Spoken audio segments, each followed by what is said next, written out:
C'est le dernier truc qui a été envoyé. Les slides, Mesdames et messieurs les conseillers municipaux, il est 19 h, je déclare la séance de ce conseil municipal ouverte. Je vais procéder immédiatement à l'appel nominal des membres de notre assemblée. Je précise que l'ensemble des pouvoirs cités lors de l'appel ont bien été réceptionnés par les services municipaux. Anne-Sophie Xtache-Morand, présente. Clément Leroy. Présent. Mélanie Montaigne. Présente. Laurent Diong. Présent. Aurore Merlet. Présente. Olivier Malidin. Présent.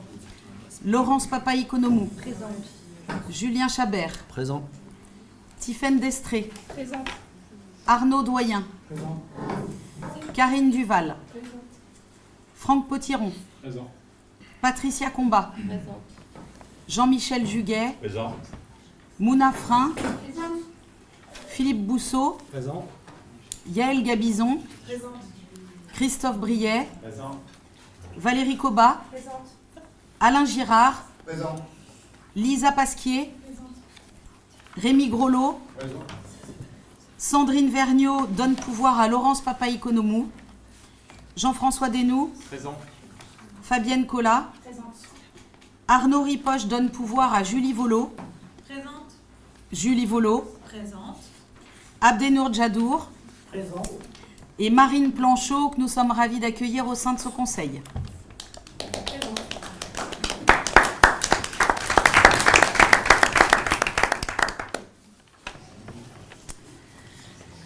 Le quorum est par conséquent atteint. Je propose que Christophe Briet soit désigné secrétaire de séance. Alors nous allons commencer par l'approbation du procès-verbal de la séance du conseil municipal du 7 mai dernier. Donc ce procès-verbal vous a été transmis via idée libre. Je vous propose de l'adopter si vous n'avez pas de remarques particulières à formuler. Est-ce qu'il y a des remarques ? Alors, pour l'adoption de ce procès-verbal, qui est contre ? Qui s'abstient ? Je vous remercie. Ce procès-verbal est donc par conséquent adopté.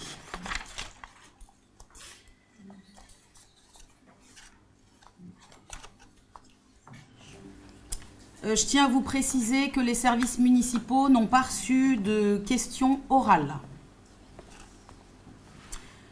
Vous avez été destinataire via idée libre des décisions que j'ai été amenée à prendre depuis le dernier conseil municipal. Si vous n'avez pas de remarques particulières, je vous propose sans transition l'étude des projets de délibération qui vous ont été transmis. Oui. Juste une petite remarque, depuis que vous avez repris nos tablettes, moi personnellement je peux que lire les décisions et idées libres sur mon téléphone, puisque je n'ai pas de PC portable personnel, et c'est très embêtant pour pouvoir tout lire et tout bien comprendre. Donc peut-être que ces tablettes nous reviendront, je ne sais pas où elles sont. Vas-y, si tu veux. Enfin, moi, je voudrais préciser que ce n'est pas les tablettes qui appartiennent aux gens qui sont ici.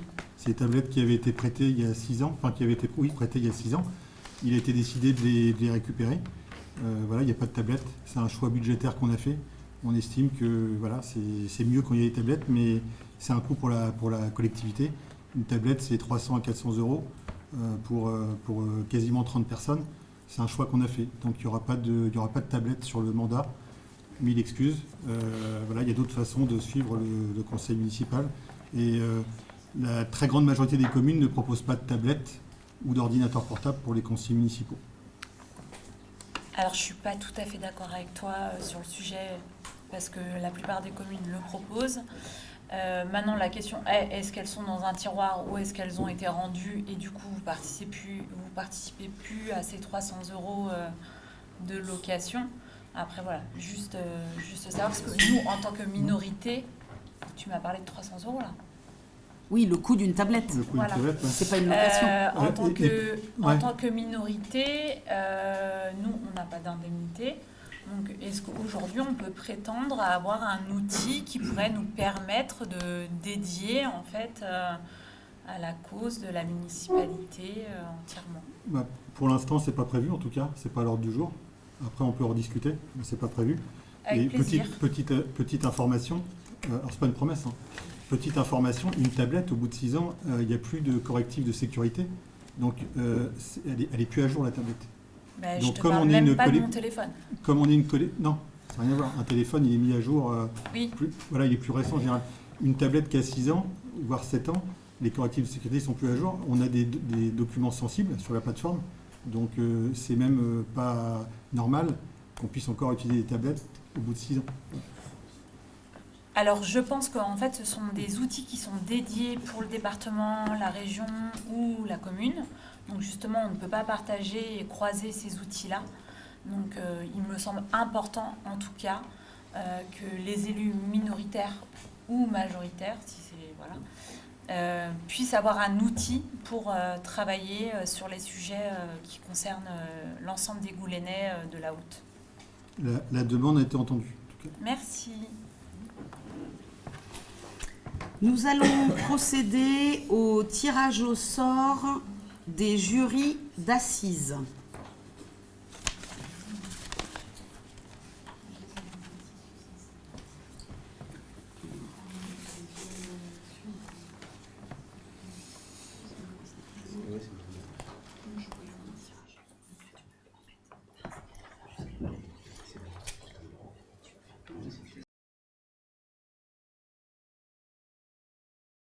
Alors c'est normal que ça prenne du temps, hein. De par le passé, c'était une corbeille avec un tirage au sort manuel. Là, tout est informatisé, mais avec la connexion... Ça mouline, hein. Ouais. C'est ceci direct.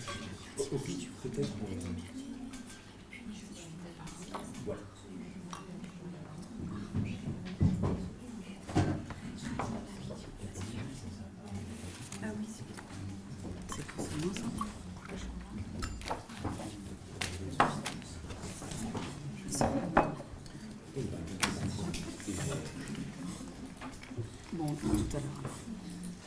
Bien, donc on le fera tout à l'heure.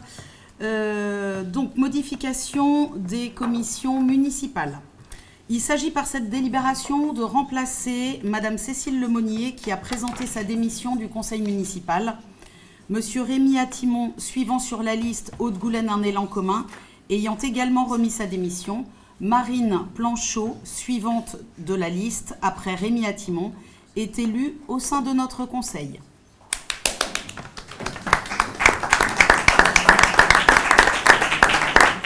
Il est par conséquent nécessaire d'intégrer Marine Planchot au sein des commissions municipales, aussi pour faire suite aux propositions du groupe Haute-Goulaine un élan commun. Il vous est proposé la répartition au sein des commissions, comme présenté ce jour.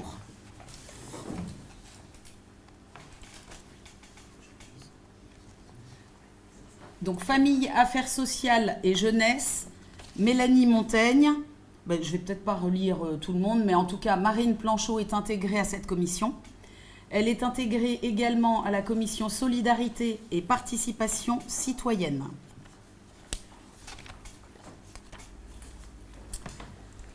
Afin de procéder aux désignations attendues, je vous propose que nous procédions à ce vote, non pas à bulletin secret, mais à main levée, comme la loi nous y autorise, si l'ensemble des conseillers approuvent ce choix. Pour ce vote à main levée, qui est pour ?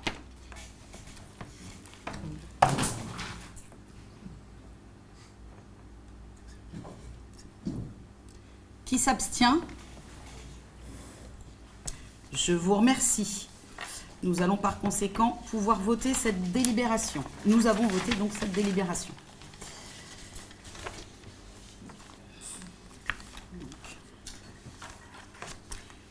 Il vous est proposé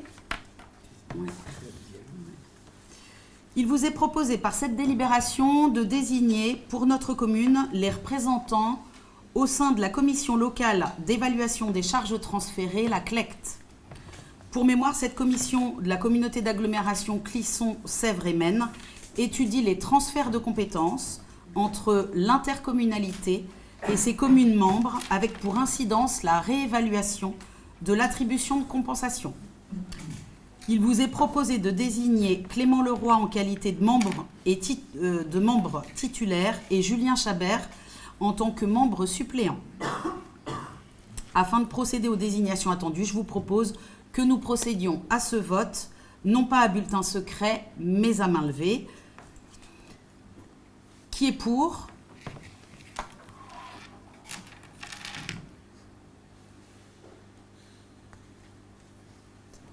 Qui s'abstient ? Je vous remercie.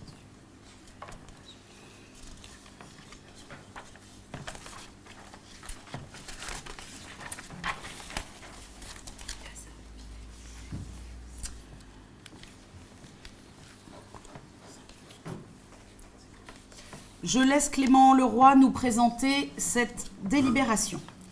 Oui, alors c'est une délibération qui porte sur la CLACT, pour laquelle on vient de désigner les 2 représentants de la commune. Donc je crois que vous aviez sur les slides, le slide précédent, une petite explication. Vous avez pris connaissance sur une délib de ce que c'était. Juste pour bien rappeler, la CLACT c'est quoi? C'est-à-dire Commission locale d'évaluation des charges transférées. C'est un organisme qui est obligatoire dans chaque intercommunalité qui a une fiscalité qui est propre, comme celle de CSMA, qui est censée ramener l'aglo. C'est une commission qui calcule les conséquences financières des transferts de compétences entre l'aglo et puis les différentes communes, les 16 communes de l'aglo, afin que chacune des communes fait ce qui relève effectivement de sa responsabilité. Donc là, la délibération qu'on va vous demander sur laquelle on va vous demander de vous positionner est fait suite à la précédente réunion du CLEC sur le mandat précédent à l'aglo du 21 janvier dernier, durant laquelle il a été question d'évaluer la compétence équilibre social de l'habitat et notamment la gestion des logements d'urgence sur les communes de Gorges, de Monnières, de Gétigné, de Clisson et de Saint-Hilaire de Clisson. Donc Haute-Goulaine n'est pas concerné. Alors vous avez reçu sur Idée Libre le rapport de cette commission qui intègre les différentes incidences financières pour les communes concernées, que je viens de citer.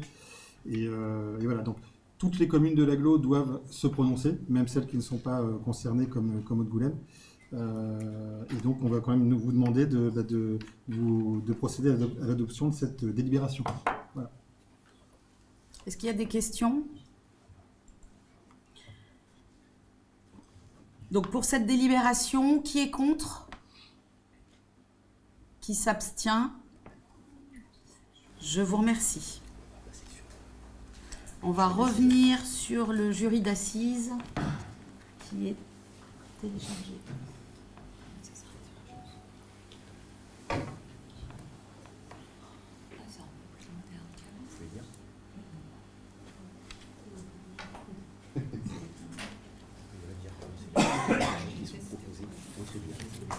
Donc, c'est la liste des gens proposés au tribunal.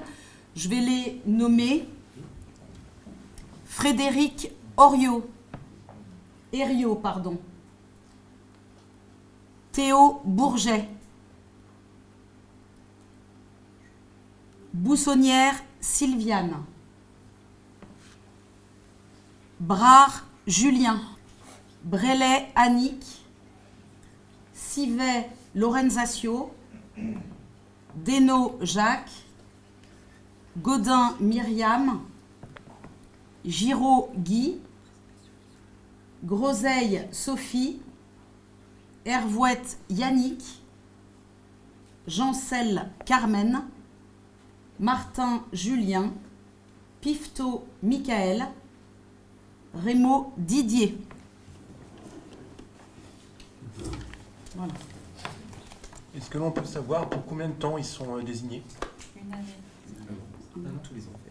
C'est pour un an.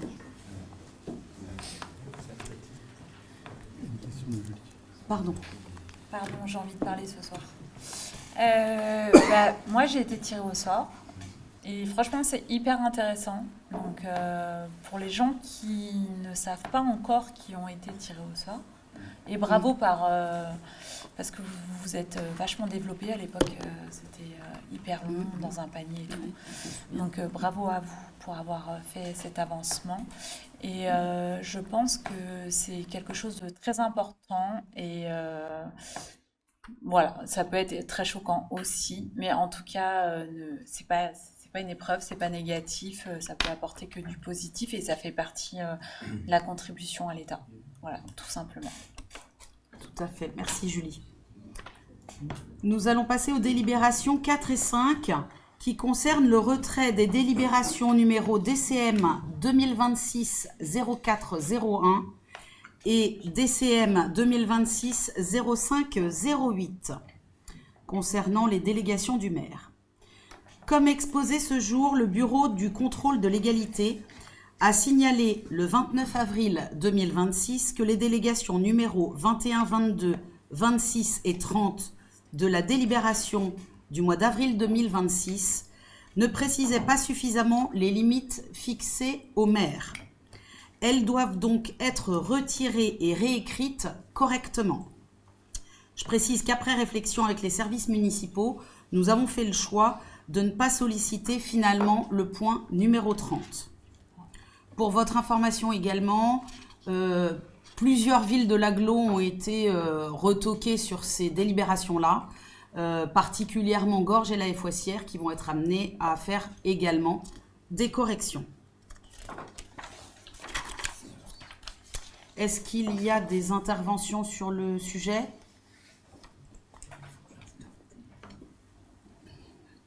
Donc, pour le retrait de la délibération DCM 2026-0401, qui est contre ? Qui s'abstient ? Je vous remercie. Cette délibération est par conséquent retirée. Pour le retrait de la délibération DCM 2026-0508, qui est contre ? Qui s'abstient ? Je vous remercie. Cette délibération est par conséquent retirée également. Délibération 6 concernant les modifications de délégation au maire.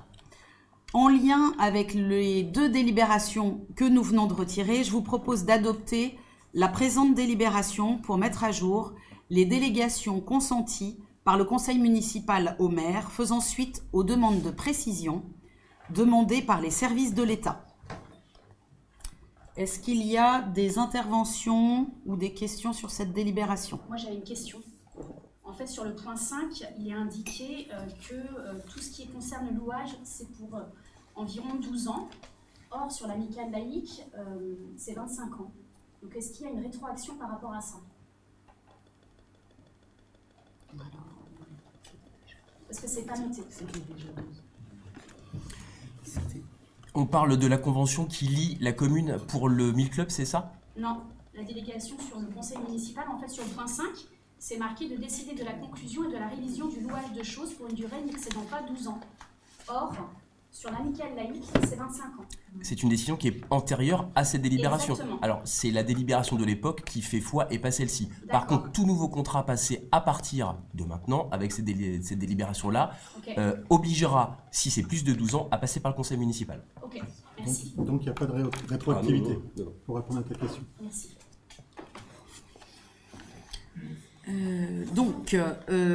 Sur la délibération numéro 6, donc les modifications de délégation au maire, qui est contre ? Qui s'abstient ? Je vous remercie. Délibération 7, révision des tarifs de la TLPE. Je laisse Clément vous présenter cette délibération. Oui, alors cette délibération elle concerne la TLPE. La TLPE, c'est la taxe locale sur la publicité extérieure, donc qui est relative aux enseignes publicitaires, comme vous le savez. Donc comme chaque année depuis 2023, nous en conseil municipal, on doit fixer les tarifs applicables pour l'année d'après avant le 1er juillet. Donc on aurait pu, ce qui est fait communément, c'est qu'il y a un ajustement des tarifs en fonction de l'inflation ou une augmentation. Nous, on a décidé de faire un choix un peu symbolique, un peu différent, enfin plus que symbolique, mais on va vous proposer d'appliquer une baisse générale de 5% sur l'ensemble des tarifs actuellement en vigueur à compter du 1er janvier prochain. Donc en fait, au-delà de la symbolique, il y a un double objectif. L'idée pour nous, c'est de soutenir nos commerçants, nos artisans, nos entreprises, et puis c'est un moyen aussi pour nous de renforcer l'attractivité du Haut-de-Goulaine. Alors, on a voulu comparer, on aime bien comparer, les tarifs qu'on vous propose d'adopter. Avec cette baisse de 5%, ils seront en moyenne 14% inférieurs aux tarifs de droit commun qui s'appliquent aux communes de notre catégorie, de notre strate, comme on dit, et ils seront 49% inférieurs aux tarifs majorés que pourrait légalement appliquer une commune membre d'un EPCI de plus de 50 000 habitants, comme celle à laquelle on appartient. Donc pour dire autrement, on pourrait mettre des tarifs beaucoup plus élevés et nous on fait le choix d'une fiscalité qui soit raisonnable. L'impact financier pour la commune, je rassure, il est relativement limité, d'où le qualificatif de symbolique. Mais le signal adressé à nos acteurs économiques, il est clair. On souhaite être une commune qui soit accueillante pour nos acteurs économiques. Dernière petite précision, les exonérations pour les enseignes de moins de 7 mètres carrés sont maintenues. Nous vous proposons donc d'approuver cette révision. C'est toi qui le dis ? Ah pardon, vas-y. On ne sait plus qui est le... Est-ce qu'il y a des interventions ? Juste une question, est-ce qu'on peut savoir quel est l'impact en valeur absolue pour le budget alors de mémoire, à la grosse, et je vais me tourner vers un ami, je crois que c'est 7 000 €. Ça, entre 4 et 7 000. Voilà. Donc l'impact de la baisse. La baisse de 5%, c'est concrètement, c'est un manque à gagner, entre guillemets, de 4 et 7 000. Je t'ai mis la fourchette la plus élevée. Voilà. Merci. Est-ce qu'il y a d'autres questions ? Pour cette délibération, qui est contre ? Qui s'abstient ? Je vous remercie. Alors, délibération numéro 8. Les marchés publics, gestion de la crèche, les écureuils des marais. Je laisse Mélanie Montaigne vous présenter cette délibération.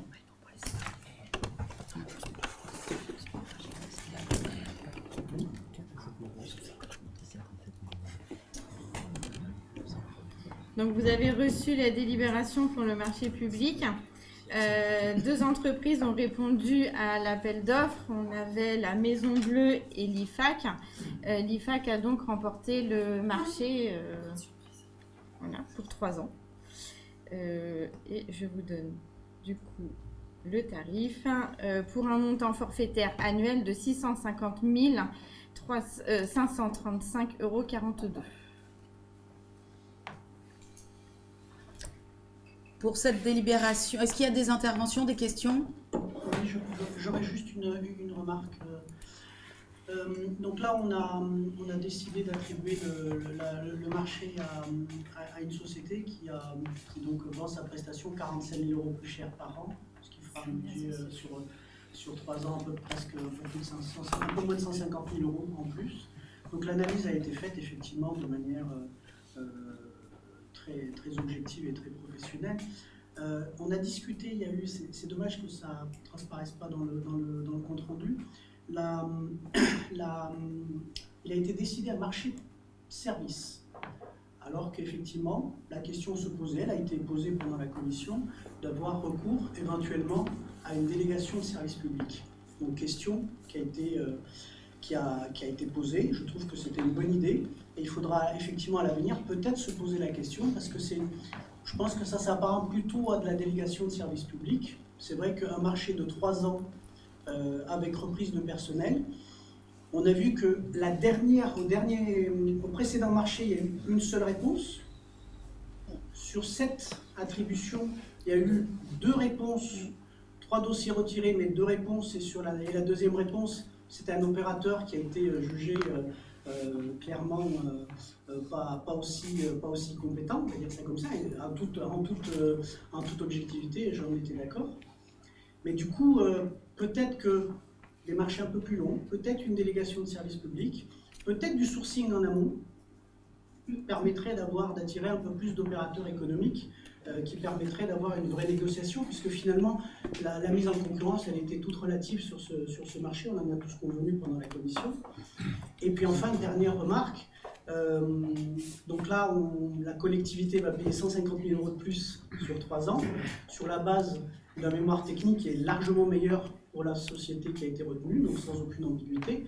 Donc j'espère juste qu'on pourra faire attention à ce que ces promesses dans un mémoire technique se transforment effectivement en réalité de services de qualité pour la commune sur les 3 prochaines années, potentiellement 4. Voilà ce que j'avais à dire. Merci Abdenour. Je rappelle qu'on a ouvert la négociation sur ce marché-là, pas du tout uniquement sur le prix. La note globale, pour que tout le monde le sache, la note globale, elle est répartie comme suit. Il y a 55% de la note sur des critères techniques, il y a 40% sur le prix et 5% sur des questions environnementales. Tous ces points ont donc été en commission d'appel d'offres jugés. Il y a effectivement un écart sur le prix. Les 2 sociétés ont revu leurs tarifs quand même malgré tout, l'une à la baisse, l'autre un petit peu à la hausse. Mais en l'occurrence, ce n'est pas que le critère prix qui est retenu dans ces appels d'offres. Voilà, je voulais le préciser. Complètement, vous avez raison. Sauf qu'on achète 2 500 000 € de prestations avec une mise en concurrence assez relative. On en a convenu pendant la commission, puisque le deuxième opérateur qui a répondu une offre, on a même hésité à le garder dans la consultation. Donc, on n'avait pas d'autre choix que de le garder. Il a répondu à l'appel d'offres. La question s'est posée, et donc ce que je dis, c'est qu'à l'avenir, peut-être qu'un peu plus de sourcing en amont, peut-être une délégation de service public sur une durée plus courte, attirera peut-être plus d'opérateurs qui nous permettra d'avoir une vraie négociation avec plusieurs opérateurs. C'est tout ce que je dis. Okay, mais l'analyse et le choix a été fait sur des critères objectifs. Elle a été correctement faite, je le confirme. Ok, merci. Merci pour les services qui ont particulièrement bien bossé sur le sujet. Tout à fait. Le point, donc oui, pour cette délibération, qui est contre? Qui s'abstient? Je vous remercie. La délégation numéro 9, concernant le financement entre la commune de Haute-Goulaine et l'OGEC Saint-Radegonde, je laisse Mélanie Montaigne nous présenter cette délibération. Donc, vous avez reçu la délibération pour la convention avec l'OGEC de Saint-Radegonde. Le conseil municipal décide d'approuver la convention de financement des dépenses de fonctionnement des classes maternelles et élémentaires de l'établissement scolaire qu'il convient de conclure entre la commune et l'OGEC de l'école privée Saint-Radegonde et de permettre le renouvellement de la convention pour 3 années supplémentaires. D'arrêter le forfait par élève à 1 846,06 € en maternelle et 602,98 € en élémentaire. Le forfait communal à 280 182 € pour l'année scolaire 2025-2026 et d'autoriser Madame le maire ou son représentant à signer la convention et tous les documents nécessaires à l'exécution de la présente délibération. Est-ce qu'il y a des questions? Oui, alors est-ce qu'il est possible d'avoir un comparatif par rapport à l'année dernière, s'il vous plaît? Oui, tu l'as. Florine doit l'avoir. Parce que effectivement, on pourra transférer les éléments. Je ne voterai pas si j'ai pas les éléments non plus. Mais en tout cas, c'est normal d'avoir un forfait maternel plus élevé puisqu'il y a les assistantes maternelles, donc c'est normal. Élémentaire, voilà, mais j'ai aucune comparaison puisque j'ai pas eu accès aux documents comme j'ai pu l'évoquer. Donc c'est juste voilà, avoir un comparatif. Je pense que Florine est peut nous faire ça. Et deuxième question, pourquoi 3 ans? J'ai peut-être mal compris, mais tu as parlé de 3 ans. Ouais. Et normalement, c'est tous les ans. Bah, viens. Ouais. Viens, Florine. Prends le micro. Tiens. Juste pour ta première question, n'hésite pas à l'avenir à poser la question à l'avance. Mais en fait, je n'ai pas accès aux documents sur mon téléphone. Je suis désolée, mais bon. Ça, c'est notre problème. Mais je pense que ça intéresse aussi tous les Goulinais qui sont filles. Oui, mais c'est pour ça, n'hésitez pas, ça s'applique à tout le monde. Quand vous avez une question en amont du conseil, à la poser avant. On a eu une question de Jean-François hier à minuit, moins une.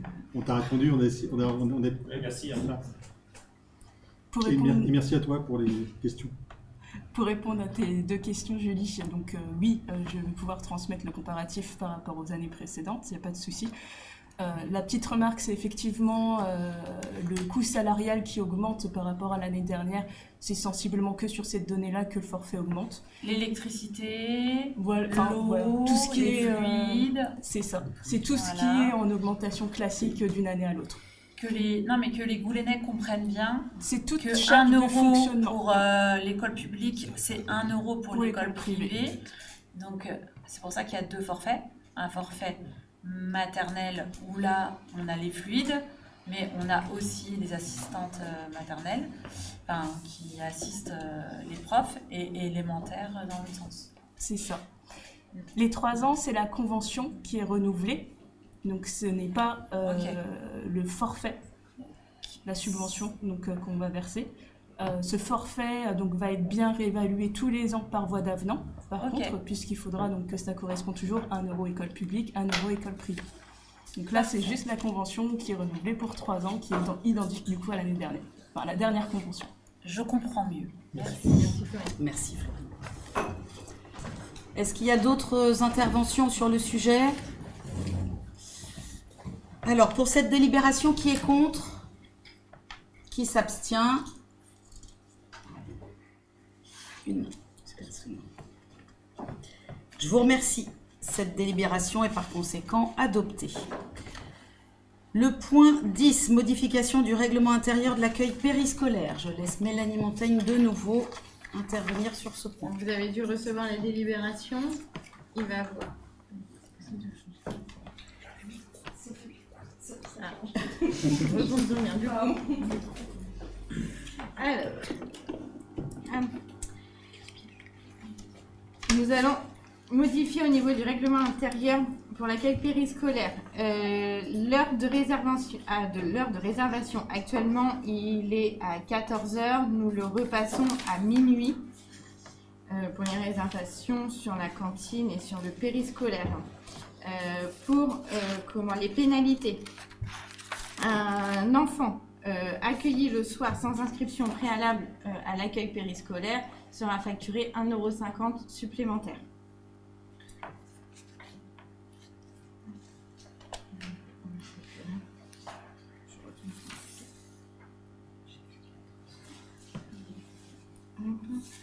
Sur ces bases, il est proposé au conseil municipal d'approuver le nouveau règlement intérieur de la restauration scolaire et des accueils périscolaires applicables à compter de la rentrée scolaire 2026-2027, tel que joint à la présente délibération, et d'autoriser Madame le maire ou son représentant à signer tout acte nécessaire pour l'exécution de la présente délibération. Est-ce qu'il y a des questions ? Julie ? Oui, alors le peu de documents que j'ai pu avoir accès, c'était celui-ci. Je suis désolée.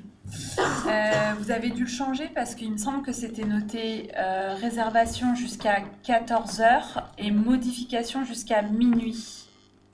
Oui, sur les documents qu'on a. C'était une coquille dont vous nous avez fait part par l'intermédiaire de Jean-François Desnoux et on a fait la correction. Et là, c'était un mail, c'était pas des documents, c'était juste un mail. Okay. D'accord. Donc en fait, ça veut dire que à minuit, vous pouvez dire le nombre d'agents que vous aurez besoin dès le lendemain matin, en fait. Non. Après, on a discuté avec Sandra. Et au final, Clémence, en fait, donnait les effectifs le mardi pour à Aurélien et le jeudi.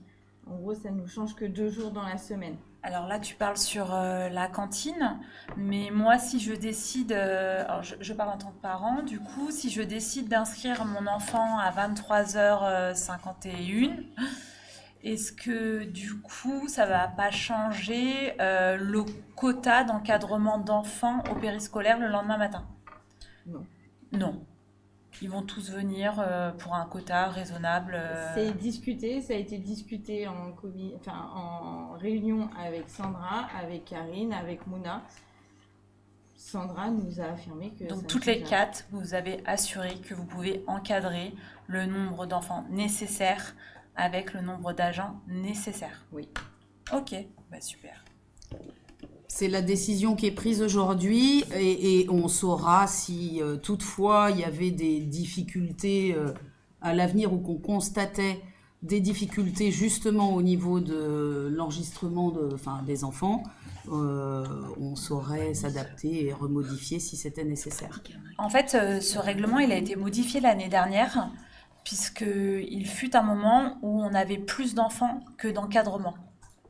Donc il faut se mettre aussi... C'est souvent le cas, on a souvent plus ouais, d'enfants que et d'encadrement. le jour où tu auras un contrôle, Anne-Sophie, ce que je ne te souhaite pas, écoute, tu verras comment y répondre. Mais en tout cas, tu ne peux pas prévenir un agent à 1h du matin de venir Bien le lendemain entendu. parce que tu as dépassé le quota d'inscription. Voilà, moi c'est juste ça qui me surprend, c'est pour ça qu'on l'avait modifié l'année dernière. Merci. Est-ce qu'il y a d'autres interventions? Donc, juste un rectificatif, ça ne faisait pas l'objet des questions que j'avais posées, ce point-là. Ah, il me semble. Non, c'est Abdenour qui nous Ah, en ou c'est parlait Abdenour, vendredi. c'est Abdenour qui nous Dans en un a autre parlé. échange. Exact. Faudra César, c'était César. Si, attendez, j'avais un autre truc aussi, pardon. Non, parce qu'en fait, on s'était dit, on met une pénalité pour les parents qui viennent pas, qui inscrivent leurs enfants le midi et qui ne mettent pas leurs enfants le midi, bah, c'est normal, ils payent, voilà. Mais j'ai cru voir que ça avait augmenté pour le soir. Si l'enfant est inscrit et ne vient pas, nous avions fait le choix de faire payer le premier quart d'heure qui correspondait au goûter pour pouvoir justement rentabiliser la collation. Et là, il me semble que c'est facturé et on appelle ça pénalité. Et c'est quelque chose qui n'existait pas dans l'ancien contrat, il me semble. Alors, on a décidé de mettre une pénalité avec Aurélien et Sandra. Aurélien prépare 5% supplémentaires de goûter pour les enfants non inscrits sur l'accueil périscolaire le soir. Et le quota est dépassé depuis quelques mois. On parle de collation, pas de goûter. Oui, pardon, de collation. Est-ce qu'il y a d'autres... C'est quoi la différence, Julie, entre une collation et un goûter? Là, je vois pas la Eh bien, je te laisserai poser la question aux parents, puisque en fait, quand les parents viennent chercher leurs enfants à 7h moins le quart, les enfants ont faim. Et en fait, ce qui est normal, hein, ils sortent de l'école à 16h30. Donc en fait, alors après, je ne sais pas le contrat, comment il est construit, mais entre la maternelle et l'élémentaire, il y a un yaourt, 3 BN, enfin voilà, tout est construit par une diététicienne ou un LU. Enfin voilà, je vais rester sur des marques de notre territoire. Mais, et on a eu beaucoup effectivement de retours de parents qui trouvaient que leurs enfants avaient faim à 19h. Ce qui est tout à fait normal, puisque effectivement, quand ils sont là depuis 16h30 et qu'ils prennent leur goûter à 17h, moi-même j'ai faim à 19h, quoi. Donc c'est pour ça que je précise bien la collation et pas le goûter, mais c'est pour vous, parce que ça peut vous revenir. Mais j'imagine que si c'est établi par une diététicienne, elle doit savoir ce dont les enfants ont besoin en termes de quantité, Ah, mais tout à fait. de qualité, de... Mais c'est un marché collation, public, de goûter. tout est bien suivi, là-dessus il n'y a aucun souci. Donc après qu'un Mais, enfant ait faim à 19h, ça me semble normal. En fait, je me permets de le préciser pour protéger Mélanie des retours des parents. C'est tout. C'était une remarque bienveillante. Merci pour ta bienveillance. Merci. Pour cette délibération, qui est contre? Qui s'abstient? Je vous remercie. Cette délibération est par conséquent adoptée. Pour les délégations de 11 à 17 concernant le CFU, l'affectation des résultats, le BS, les acquisitions foncières et cessions réalisées, avant les exposés et les présentations à venir relatifs au CFU, je vous informe que, comme exposé dans l'article L 2121-14 du Code général des collectivités territoriales, modifié par ordonnance numéro 2025-526 du 12 juin 2025, article 1, il est nécessaire que nous désignions un président de séance autre que le maire. Je tiens à préciser que cette présidence déléguée ne s'applique qu'à l'étude et au vote des délibérations relatives au CFU et que le maire retrouve la présidence de séance pour l'ensemble des autres points inscrits à l'ordre du jour.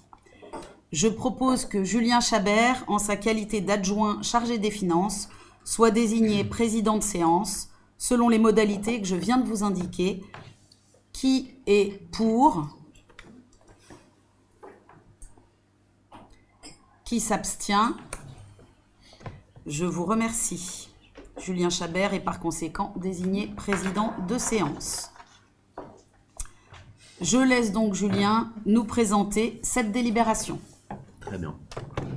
Eh bien écoutez, on va discuter un peu chiffres à partir de maintenant. Donc on va vous présenter en fait les comptes financiers uniques ainsi que les budgets supplémentaires en fait pour les 3 structures, donc budget principal. Vous m'entendez peut-être pas beaucoup. Ça va mieux comme ça ? Oui. Ok. Pour la Maison Bleue ainsi que pour la cellule commerciale. Voilà. Je vous rassure, donc on va pouvoir enchaîner derrière. Je pense que vous devez avoir la... Ok.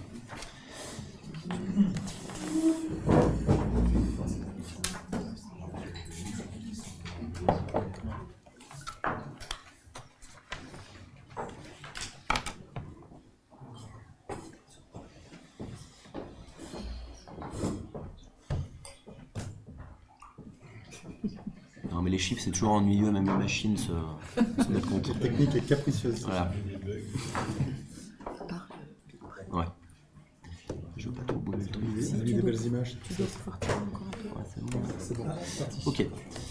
Donc là on va vous présenter donc le document officiel donc du compte financier unique, qui appelle justement donc au niveau des investissements un excédent un déficit de 1 094 950, et au niveau du fonctionnement, si on prend en compte le solde de l'exercice de cette année ainsi que le report des antérieurs de 1,5 million, au niveau du fonctionnement, à cette fois-ci un excédent de 2 485 501. Voilà. Le but étant justement de... Alors, peut-être aller un peu trop vite là. Ouais. Voilà. Ok, très bien. Bon, voilà, donc on peut avancer. Donc voilà, pour vous donner quelques chiffres clés sur cette année. Alors les dépenses, en gros, entre le fonctionnement et l'investissement étaient de 11 611 000, avec donc 6 700 000 donc, au niveau du fonctionnement et 4 904 au niveau des investissements. Ces dépenses réelles, en fait, une fois retraitées en fait, des dépenses d'investissement et hors remboursement du capital de 696 000 euros, représentent 4 134 000 euros. Et les recettes cette fois-ci en fait s'élèvent à 13 518 000, en fonctionnement 7 692 000 et en investissement 5 826 000. Voilà. Donc l'autofinancement brut, donc qui est donc les recettes réelles de fonctionnement moins les dépenses réelles de fonctionnement, est à hauteur de 2 060 000. Et ensuite l'autofinancement retraité en fait du remboursement donc du capital s'élève à 1 364 000 euros. Voilà. Je vous ai mis en fait ici un tableau en fait. On a rajouté en fait, vous verrez un petit peu par la suite, on a remodifié un petit peu les présentations pour ajouter quelques informations que vous puissiez avoir, particulièrement les pourcentages représentatifs des charges au niveau des dépenses réelles. On peut voir par exemple qu'on sait pertinemment que les charges de personnel représentent un montant très très important, donc on a 47,5%, les charges générales 38,3%. Ce tableau, c'est vraiment en fait un tableau synthétique. On va revoir en fait dans les slides suivants en fait quelques informations supplémentaires pour pouvoir vous répondre en fait à certains chiffres de manière un peu plus importante. Je reprécise que je suis en train de vous présenter en fait une clôture 2025 sur lequel nous n'avons pas été en fait ici, mais je vais vous représenter les chiffres principaux pour donner en fait une visibilité à nos concitoyens, mais également à vous-même en fait des chiffres qui ont été repris. Voilà, on a un rebouclage finalement en fait dans ce tableau entre les chiffres que vous avez dans le CFU, l'épargne brute que vous avez vu tout à l'heure, et quelques indicateurs assez importants, typiquement un emprunt en fait qui représente de manière très importante les recettes réelles que nous avons eues en fait en 2025. Voilà, on va pouvoir avancer s'il vous plaît. Alors, ça c'est un petit peu une redite, mais donc le résultat cumulé de fonctionnement s'élève à 2 485 000 euros, j'arrondis en fait à fin 2025. On a donc décidé en fait d'affecter ce résultat en fait à hauteur de 1 954 695 euros en fonctionnement et pour 530 805 euros en investissement. On verra par la suite justement les affectations et ce qu'il y aura derrière en fait ces chiffres. Et en investissement, le résultat cumulé de clôture s'élève donc à 1 094 950 hors reste à réaliser. Alors je reparle un petit peu, donc on voit les résultats cumulés en fait de la section fonctionnement qui rejoignent plus ou moins, enfin qui sont un petit peu en diminution. Je vous ai donné une information en fait sur la position de trésorerie en fait qu'on a au 31/12/2025, donc 1 390 000 contre en fait un montant qui était de 3 467 000 au 31 décembre 2019. Le point important qu'il faut retenir là-dedans, c'est qu'en gros, on a eu peut-être avant, à un moment, beaucoup d'économies qui ont été faites et qui ont permis en fait d'atteindre un niveau de trésorerie importante. Là, cette fois-ci, en fin d'année, fin 2025, on a un emprunt d'1,7 million et même avec cet emprunt d'1,7 million, on est à 1 390 000. Donc c'est très important de noter qu'on a quand même une tension de trésorerie actuellement qui va nécessiter en fait de notre côté en fait de bien évidemment faire attention au fonctionnement derrière et si on veut maintenir en fait les ratios de dette et autres, bien sûr de faire très très attention dans la manière dont on va étaler nos investissements et autres. Chose que nous avons parfaitement intégrée en fait dans la stratégie en fait qu'on va mettre en œuvre. Et par exemple le budget 2027, j'en parle un petit peu à côté, sera un budget qui sera à mon avis un budget de préservation et qui sera là pour reconstituer une partie de la trésorerie afin d'avoir une capacité d'autofinancement suffisante pour financer nos projets sans partir en fait dans des niveaux d'endettement importants. Mais cette image que je vous donne, elle n'est pas pour juger ou quoi que ce soit, c'est une photo, un point de départ. Voilà, on part avec en fait ces informations. Et je trouve que c'est important en fait de le savoir pour nous, pour les citoyens entre autres. Voilà. Donc c'est une information qui est importante d'avoir. Je vous ai ensuite, alors ça, je pourrais me lever peut-être tout à l'heure pour vous le représenter parce que c'est pas forcément natif. Oui, je vais vous parler un petit peu plus fort, mais c'est pas grave. Parce que j'aimerais bien qu'on utilise par la suite un petit peu ce genre de présentation plutôt que de vous donner des chiffres empilés les uns derrière les autres qui en fait n'ont aucune visibilité pour les uns ou les autres. Si je pars en fait de mon compte financier unique ici de 2024 qui est de 7 116 000, je vous ai donné la position en fait, donc ici je vais utiliser la technologie c'est bien, du CFU 2025 donc de 7 646 000. Ce que vous avez au milieu, ce sont uniquement les variations par grand poste qui vous permettent de voir en fait qu'est-ce qui impacte ou qu'est-ce qui impacte pas en fait nos chiffres en fait, sur la transition. Plutôt que de vous faire une liste à l'après-vert qui à mon avis ennuiera tout le monde au bout d'un moment, ce qui n'empêche pas à chacun d'entre vous d'avoir des questions supplémentaires par la suite si vous décidez en fait de nous dire oui, je t'écoute. Excusez-moi, mais je pense qu'on est doté d'un laser où tu peux rester à ta place et pointer. En fait, ouais, mais on c'était juste pour remonter certaines choses. Mais je vais me rassurer. Mais en fait, on voit ton nom et on voit. Bah, c'est bien, c'est bien. Non, mais c'est toujours. Aucun problème, Julie, t'inquiète pas, il n'y a pas de souci, sachant que j'ai également en fait l'information devant moi, donc ça va aller tout seul. Mais il est juste là le pointeur. Non, mais t'inquiète pas, je l'ai ici, peut-être que celui-ci marche bien aussi, mais bon, voilà. Ah bah voilà. Ok. Donc, si on voit en fait finalement la ventilation des recettes de fonctionnement, on voit en gros en fait qu'on a deux axes en fait qui nous ont permis en fait d'atteindre les 7 646 000 principalement, et sur lesquels en fait je me suis un peu plus attardé. Donc c'est les plus 244 000 excusez-moi, au niveau des hausses des impôts et taxes, qui sont principalement dus à des hausses des bases taxables, c'est-à-dire plus d'habitants, ou alors certaines assiettes qui permettent en fait d'avoir un petit peu plus, mais voilà, les taux communaux étant figés. Je vous le mentionne également, vous n'avez pas fait d'augmentation spécifique en fait l'année dernière. Voilà, ok.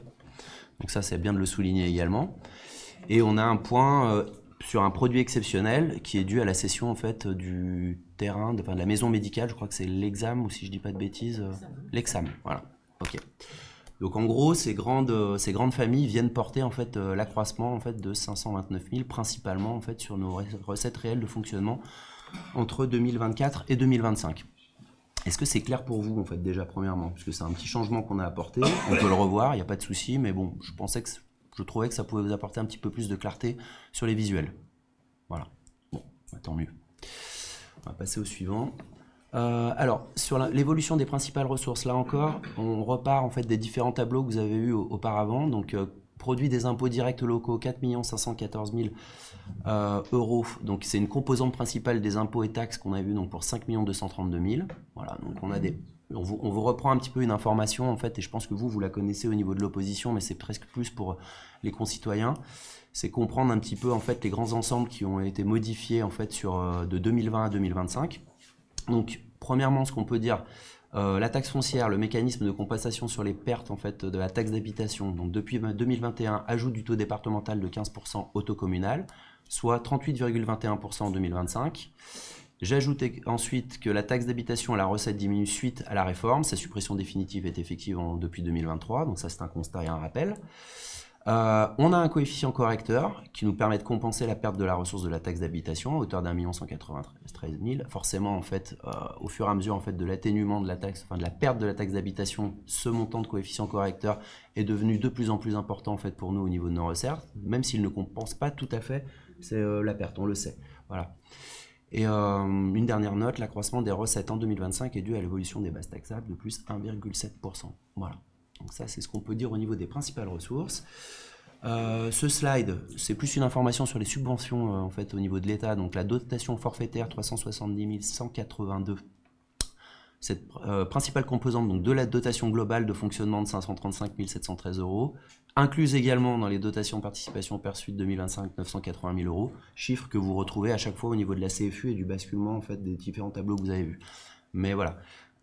Donc on peut noter que cette recette est globalement stabilisée. On avait eu un pic, il me semble, du fait de plus de taxes d'habitation. C'est pas la taxe d'habitation, c'était au niveau de le pâtis forestier, voilà, au niveau de 2023. Mais voilà, donc on n'est pas non plus sur des variations qui sont complètement extrêmes. Et encore une fois, quand je vous présentais le tableau tout à l'heure, le but étant désormais vraiment qu'on fasse pas des analyses à la virgule ou à 1000 € près. Je sais que ça peut paraître comme ça, mais qu'on soit sur des éléments assez significatifs. Voilà. Ensuite, ventilation des dépenses réelles de fonctionnement. Alors là, on voit finalement qu'on est globalement stable, avec deux grands ensembles qui ressortent, les frais de personnel qui sont à moins 223 000, et par contre on voit que les autres charges de gestion courante sont à plus 149 000. Il y a un rectificatif très important déjà à noter ici, c'est que l'année dernière, en fait, les indemnités en fait, des élus en fait, faisaient partie en fait, du bloc frais de personnel, donc on a retraité tout ça. Donc l'un dans l'autre, en fait, finalement, vous avez finalement plus que 100 000 € à peu près en fait, d'autres charges en plus et vous venez diminuer vos frais de personnel. Donc ça c'est important, c'est pas une recette pure en fait de 223 000 €. Ce qu'on peut noter, les postes de dépenses principaux sont les frais de personnel et les carrières, je vous l'ai dit, les intérêts des emprunts diminuent en 2025. Mais il est important de noter, alors ça c'est ce que j'appelle un peu les événements post-clôture que nous avons aujourd'hui, c'est qu'on a le remboursement d'un nouvel emprunt de 1,7 million qui a été contracté donc en décembre 2025 et qui n'a débuté qu'en 2026. Donc ça également en fait il faut noter qu'on part aussi avec ça, même si retenons en fait que la charge de la dette, les capitaux en fait sur les anciens emprunts continuent de diminuer. Constat, pas de problème, c'est très clair là-dessus.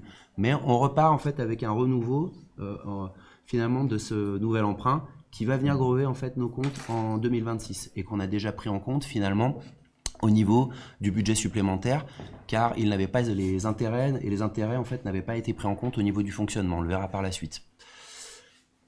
Voilà ce que je peux vous dire pour les infos. Alors ensuite, petite analyse rapide dans la mesure du possible de l'évolution des dépenses concernant les charges de personnel.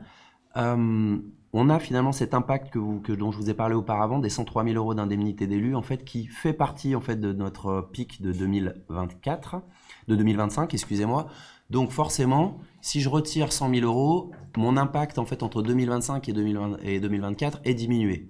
Et on voit finalement qu'on revient plus ou moins en, fait, en 2025 sur un montant de charge salariale en fait, qui est plus proche en fait, de 2023. Voilà. J'ai noté plusieurs points en fait, qui je pense peuvent être nécessaires à l'attention de tout le monde pour qu'on ait bien en fait, toutes les bonnes données. Donc cette protection des dépenses, moins 7,76%. Donc elle n'est pas de moins de 7,76% avec le retraitement des indemnités des élus. Voilà.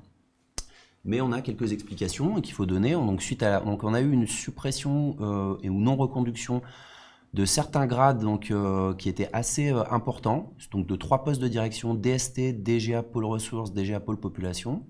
Et c'est en fait, finalement, sur une année pleine, ça représente effectivement en fait, une différence de 120 000 €. Donc, qui a été prise puisqu'on a des postes qui étaient très hauts, dont une personne qui partait en retraite, si je ne dis pas de bêtises. Donc on est reparti sur des postes un petit peu plus bas en fait, ou qui avaient moins en fait de coûts. Donc ça a joué en fait dans la balance. Et je note également, ça c'est à prendre en compte, mais c'est aussi pour certaines choses, que 2 policiers municipaux ont quitté la collectivité en septembre 2025. Ça n'a pas eu d'impact en fait sur les coûts, puisqu'on a continué de porter en fait certains coûts jusqu'à la fin de l'année. Mais donc pour 2026, alors il y aura forcément mécaniquement un petit gain financier, mais au-delà du gain financier, on est en train de parler de chiffres, mais ça permettra de rembayer sur la politique qui est souhaitée sur la sécurité dans la commune. Donc il faut bien qu'on prenne ça en compte. Voilà. Les chiffres nous le montrent. Bon, après, ce sont des choix à faire. Évolution des principales dépenses. Donc là, l'autre gros axe, donc les dépenses générales, donc 2 138 000 euros. Bon, il y a énormément de choses en fait dedans. Moi, je préfère en fait vous donner une visibilité en gros sur. On a eu un accroissement des dépenses entre 2022 et 2023, mais qui est principalement dû en fait à de la voirie, des entretiens de voirie. Et la première chose qu'on pourrait se dire en voyant ce tableau, c'est se dire mais attendez, donc on se prend un excédent en 2023 et finalement il reste stabilisé sur 2024-2025. Non, on avait des années Covid avec une activité fortement réduite. Effectivement, par la suite, on a repris tout ça. C'est le fait de personne, ni aujourd'hui, ni demain, c'est une mécanique. Voilà, donc ça, bien le préciser. Mais on a des coûts aujourd'hui aussi qui sont installés et qui ont, en plus finalement de revenir dans une activité à peu près normale, si je peux dire, en fait, on a quand même des coûts qui ont été assez importants, en plus de l'inflation et autres, qui vient grever mécaniquement nos comptes. Voilà. Et les comptes 2025, entre autres. Alors, ventilation des dépenses de fonctionnement, donc la dette, petit point. Alors, on a une diminution progressive des intérêts de la dette avec cependant un pic prévu en 2026, je vous en ai parlé tout à l'heure, en fait, puisqu'on se prend donc un emprunt supplémentaire en fait, qui commence à courir à partir de cette année. Je vous ai renoté la position de trésorerie pour qu'on comprenne bien en fait c'est quand même cet effet en fait au 31/12/2025. Donc nous avons 1,4 million de trésorerie qui inclut 1,7 million d'emprunt.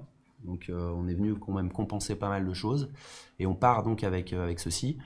À noter, si je vous le mets en haut, sans emprunt additionnel en 2032, 6 contrats sur 8 seront éteints avec une capacité de désendettement donc de 0,55 et une dette d'habitant de 177 €.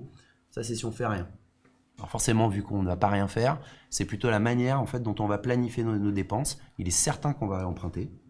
En tout cas, le but, nous, c'est d'arriver finalement à rester à un niveau de dette qui soit acceptable, donc d'arriver à suffisamment bien planifier, excusez-moi, nos investissements à venir et les qualifier en fait avec nos adjoints, bien évidemment, pour maintenir un bon niveau de dette. Mais comme je vous le dis, effectivement, nous, je peux déjà vous dire que la préparation du budget 2027 sera un budget qui sera vraiment qui sera un budget plutôt de rigueur. Voilà. Puisqu'on sait qu'on doit reconstituer de la trésorerie et de la CAF en parallèle d'un emprunt qu'on est censé faire. Et ça, aujourd'hui, finalement, on est à un niveau de trésorerie qui est finalement minime en fait je pense pour un BFR, excusez-moi, un besoin de fonds de roulement en fait d'une commune comme la nôtre. On doit remonter petit à petit vers 2 millions, 2 millions 2 pour une situation acceptable où on s'autofinance, on emprunte derrière. Voilà. Donc je prends un peu les devants sur certaines choses, mais je trouve que c'est assez intéressant de vous donner ce type d'informations puisqu'en projetant ça, on a eu aussi cette réflexion derrière. Voilà. Bon, après moi je parle. La synthèse de la section de fonctionnement, donc en gros, entre les recettes qui étaient prévues, donc budget prévisionnel, budget supplémentaire, décision modificative, on est monté à 8 615 000, le réalisé est à hauteur de 7 692 000. Les dépenses, 8 615 000 avec un réalisé pour 6 706 000, je vous ai mis les taux de réalisation derrière. Cela nous fait ressortir un résultat cumulé à la fin de l'exercice de 985 501 €, ce qui, comme je vous le disais tout à l'heure, et qui reboucle avec le départ et le CFU, en incluant les 1,5 million à fin 2024. Notre excédent de fonctionnement à reporter en fin d'exercice 2025 est à hauteur de 2 485 501 €. Voilà. Donc, ça c'est ce point au niveau des synthèses de fonctionnement. On doit avoir la suite au niveau des investissements, s'il vous plaît. Et là, on va vous parler un petit peu donc également de la ventilation des recettes réelles d'investissement. 2 186 000 € donc, ont été passés donc, au niveau de 2025. Je note je vous redis encore qu'un emprunt contracté par la commune est la ressource principale de la section d'investissement. Il a été contracté dans le cadre d'un besoin de trésorerie nécessaire à la finalisation d'un projet d'investissement qui n'était pas non plus prévu dans le plan pluriannuel d'investissement. Et ce stade de foot était de 1,3 million, 1000 clubs, 270 000. Je reprécise que cet emprunt court sur une période de 15 ans avec un taux de 3,45% et qu'il représente donc 70% de la ressource. Donc on a eu quand même un bon besoin de trésorerie en fin d'année pour assurer le run et la continuité. Donc important qu'on continue, nous, à être très vigilants sur le niveau de trésorerie. Voilà. Donc c'est pour ça que je vous dis qu'on va vraiment faire attention à certaines choses. Le but étant pas de couper, je le précise encore, mais il faut s'attendre à des moments où on fait un petit peu plus attention. Ça va nous permettre de réétaler le PPI, de poser tout ça. Et je pense qu'après 2027, on pourra commencer à dérouler en fait la suite et de manière un peu plus posée. Voilà. Mais je prends les devants vraiment là-dessus. Encore une fois, ce n'est pas que moi, ce sera une décision qui sera prise par tout le monde, mais je pense que cette vision est partagée. Voilà. Et la ventilation donc, des dépenses réelles d'investissement à hauteur donc 4 828 000, 70% des dépenses de fonctionnement concernent des équipements divers et donc notamment, je vous l'ai repris ici, la nouvelle crèche de 36 places pour 940 000 €, le terrain de football synthétique pour 1 300 000, la salle Caron pour 130 000 €, le 1000 Club 270 000 et l'îlot des épinettes là de 542 000 €. Ça fait pas tout à fait mes 3 849 000, mais comme je vous le dis, je me fais vraiment des focus sur les grands ensembles, voilà, qui nécessitent peut-être discussion, questions par la suite. Voilà.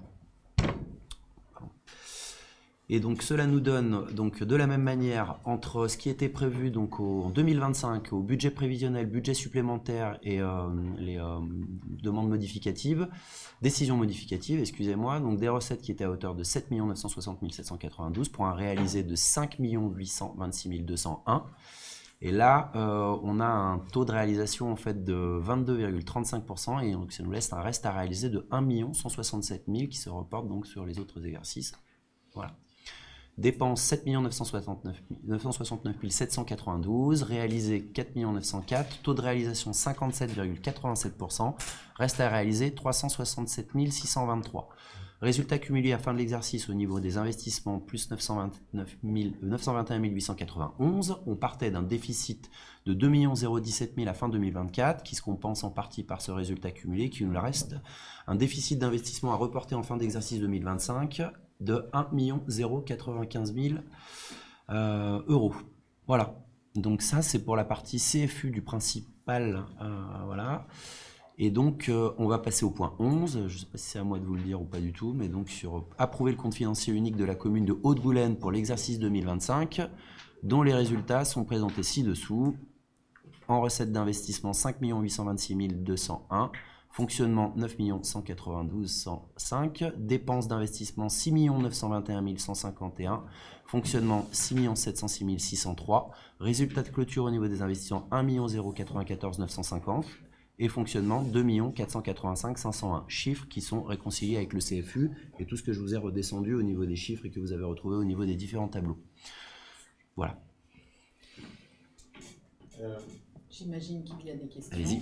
Des questions et des remarques. Alors j'avais adressé un mail fin de semaine dernière pour qu'on puisse avoir des indicateurs qui permettent de refléter la réalité financière de la commune pour que tout le monde puisse bien comprendre.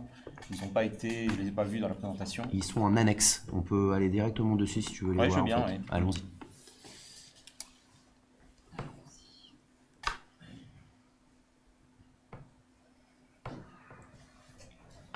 Alors, les principaux indicateurs qui nous ont été demandés, en fait, c'est de parler de l'épargne brute. Donc, vous avez sur la colonne de gauche, en fait, les indicateurs qui concernent donc Haute-Goulaine. À droite, la moyenne de la strate. Donc, on voit une épargne brute au 31/12/2025 de 2 060 464, d'accord. On avait tout à l'heure, en fait, qui aussi on la retraitait cette information en fait du remboursement des emprunts. On avait un montant qui était de 1 300 000, voilà, qui se rapproche de la trésorerie en fait qu'on a en fin d'année. Ensuite, le capital restant dû en fait hors fonds de soutien, qui est de l'ordre de 5 804 906, avec une moyenne de la strate à 4 934 000. Le fonds de soutien qui reste, donc on a encore 3 années pour récupérer en fait ce montant, donc on aura à peu près 330 000 € par année, 991 448. Une capacité de désendettement de la commune qui est de l'auteur de 2,82 années, en fait, si on rapproche en fait finalement l'épargne brute du CRD, c'est une simple division, hein, si je ne dis pas de bêtises, par rapport donc à une moyenne de la strate de 3,18 années.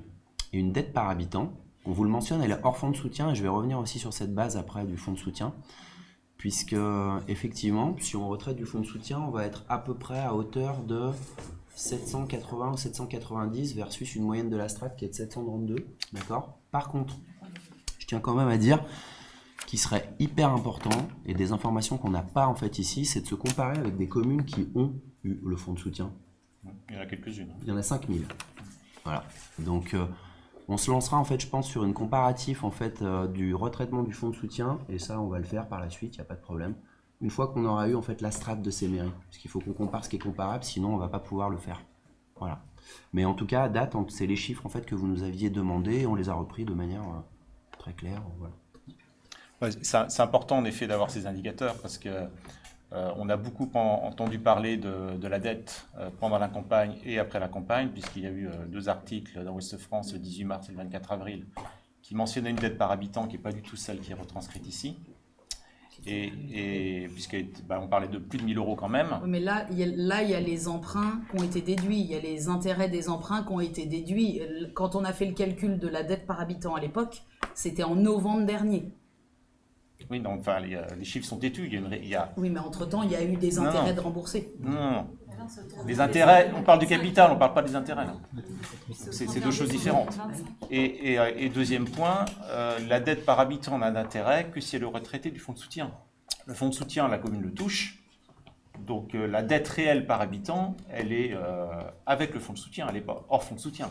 C'est pour ça que je te ou dis... alors on refuse de toucher le fonds de soutien. Enfin, sinon, non, mais je pense que la question, c'est pas de ne pas le toucher. En fait, c'est encore une fois, c'est de se mettre en comparable avec des communes qui l'ont touché.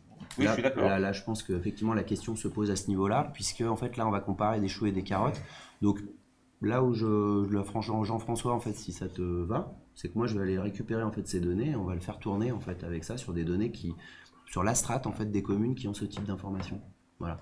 Bon, on les a pas sur les documents publics en fait de cette manière. On va les trouver, il n'y a pas de souci, on vous les soumettra.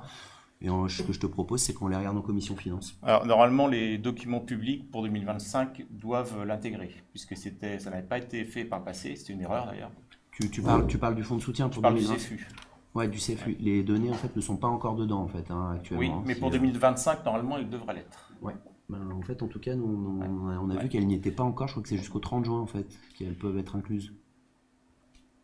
En tout cas, pour 2024 et les années précédentes, lorsqu'on allait sur impôts.gouv.fr, on ne l'avait pas. Mais a priori, ça va être corrigé pour 2025. Oui, tout à fait. Donc ça, je suis assez d'accord. En fait, tu vas avoir cette information, donc celle-ci. Mais moi, je te parle en fait de l'information d'avoir des communes en fait strates avec fonds de soutien. Oui, avec fonds de soutien. Oui. Ça, non, mais je suis d'accord. La comparaison est intéressante. Ouais. Ce qui compte, c'est la réalité, c'est-à-dire quand on compare en fait l'endettement à la commune et l'épargne brute de la commune, on voit qu'il n'y a pas de problème d'endettement. Alors, à mitiger avec ce que c'est pour ça que je vous ai parlé en fait du cash quand même. J'y reviens sur la trésorerie que tu évoquais. Là aussi, donner des montants en valeur absolue, ça n'a pas vraiment d'intérêt.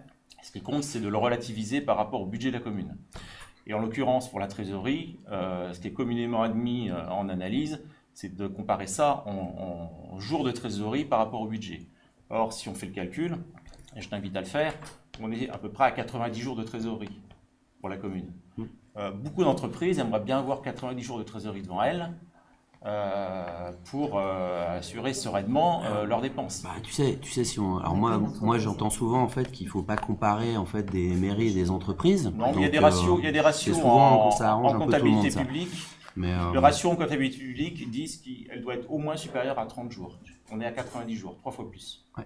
Voilà. Ok. Alors, mais il n'y a pas de sujet de trésorerie aujourd'hui. Alors il y a un sujet de trésorerie en fait, puisqu'on a effectivement en fait 1,4 million de trésorerie avec un emprunt d'1,7 million qui a été pris. L'emprunt est sur 15 ans. L'emprunt est sur 15 ans, mais tu es quand même allé récupérer en fait de la trésorerie en fait à un moment pour financer des choses que tu te récupères derrière. Il y a d'investissement en face. Oui, d'accord, mais encore une fois, c'est normal. Je pense que ce qu'il faut remettre aussi en face, c'est quand cet investissement a été fait, de quelle manière et tout ceci. Ça, c'est des choses, en fait, c'est pour ça que je le mentionne. On part sur un point de départ. On n'est pas en train de dire qu'il fallait le faire ou pas le faire, mais aujourd'hui, 1,7 million pour venir emprunter 1,7 million et avoir juste 1,4 million de trésorerie, ça veut dire qu'à un moment, on est dans des couloirs quand même. Non. Si. Non, mais on compare des choux et des carottes, là. Je suis désolé. Il y a eu un emprunt d'1,7 million pour des investissements quasiment équivalents. C'est normal. Mais les emprunts n'ont jamais été destinés à apporter de la trésorerie. Les emprunts sont destinés à financer des investissements. Mais donc, on est bien d'accord qu'à un moment, en fait, si tu n'avais pas si 1,7 million en fait, en emprunt, en fait, ta trésorerie, elle en serait où aujourd'hui ?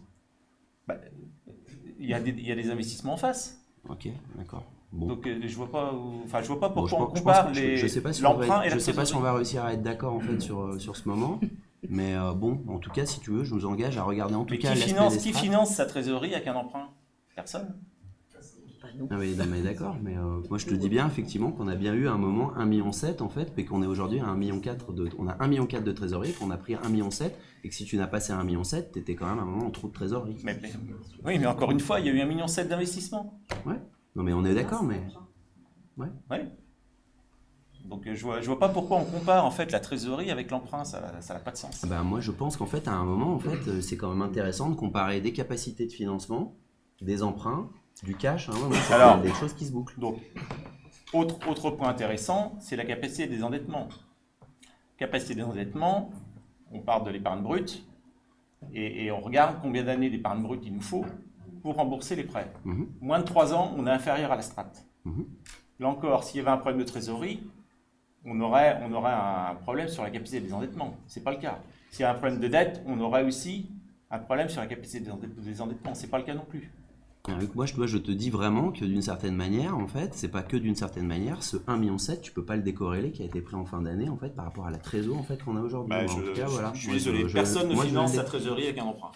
Donc on peut pas, c'est pas corrélé du tout. L'emprunt, il est fait pour financer l'investissement.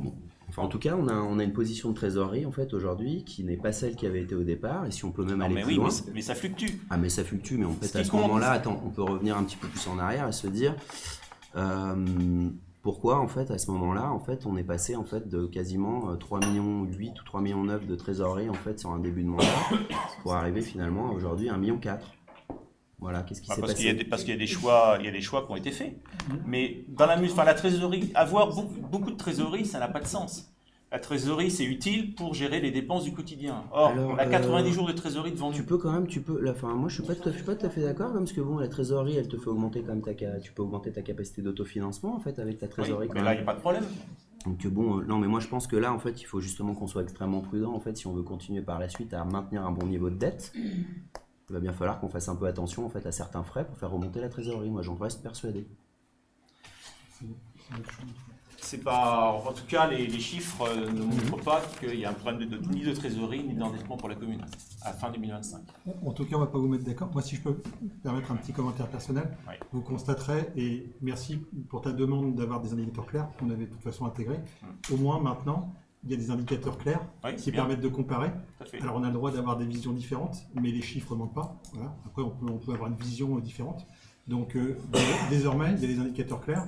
Et si tu veux qu'on en rajoute, on en rajoutera. Non, mais ils sont bien ceux-là. J'aurais juste souhaité que ça soit mis avec fonds de soutien, puisqu'on le touche. Donc, voilà, mais c'est bien d'avoir les deux. Voilà, de connaître les deux. Bon, écoutez, en tout cas, j'ai pris bonne note moi de ce que je t'avais dit en tout cas pour qu'on regarde les aspects en fait de comparatif avec la strate. Je pense que ça c'est important. Hop, voilà. Et puis on va revenir finalement sur l'approbation en fait des comptes de 2025. J'ai une question. Ouais.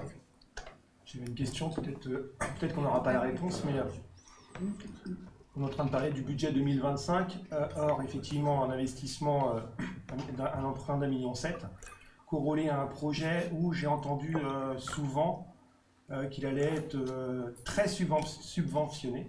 Je voulais savoir si on avait un montant des subventions perçues sur 2025. Oui, on a un montant et je vais laisser Léonie le confirmer, mais on doit être à hauteur entre 30 et 40 000 euros. On a 25 000, ouais, 25 000. Qui seront perçus uniquement quand le terrain sera réceptionné, ce qui n'est pas encore le cas, puisqu'il y a des réserves. Bah, si tu avais entendu parler en fait, d'un haut montant de subvention, 25 000 rapportés sur 1,3 million, oui, c'est non significatif. C'était ce qui était prévu ou pas Alors moi, j'ai plus du tout le montant en fait, de ce qui était prévu, mais en tout cas, voilà. Qu'est-ce qui était prévu là-dessus sur la subvention? On va récupérer ça, on va récupérer cette année 215 000 euros. Excusez-moi. Effectivement, de toute façon, si ça concerne le terrain de foot, c'est un forfait par la Fédé.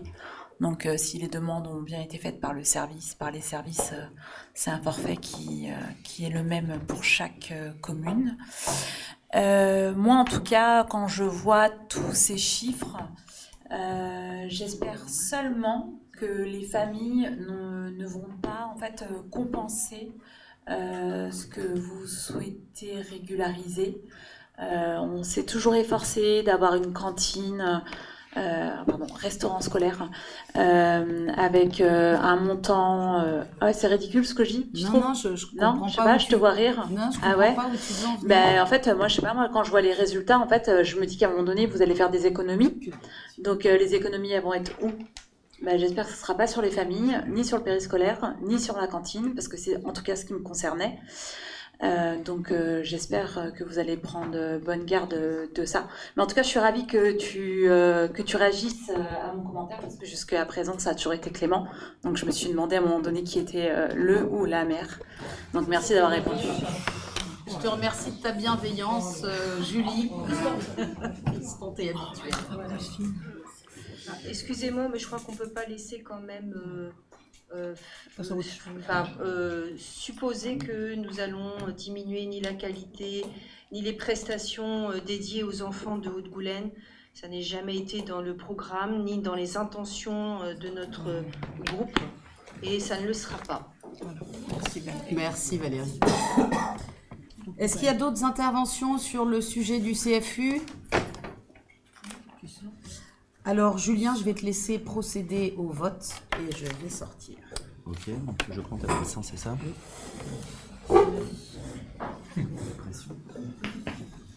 Du coup, c'est pas moi, c'est Monsieur Chabert. Exceptionnellement. Perdu. Alors, c'est aussi...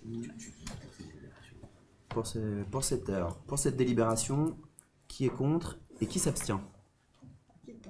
Qui est contre, pardon. Qui s'abstient? Ok, je vous remercie, cette délibération est par conséquent adoptée.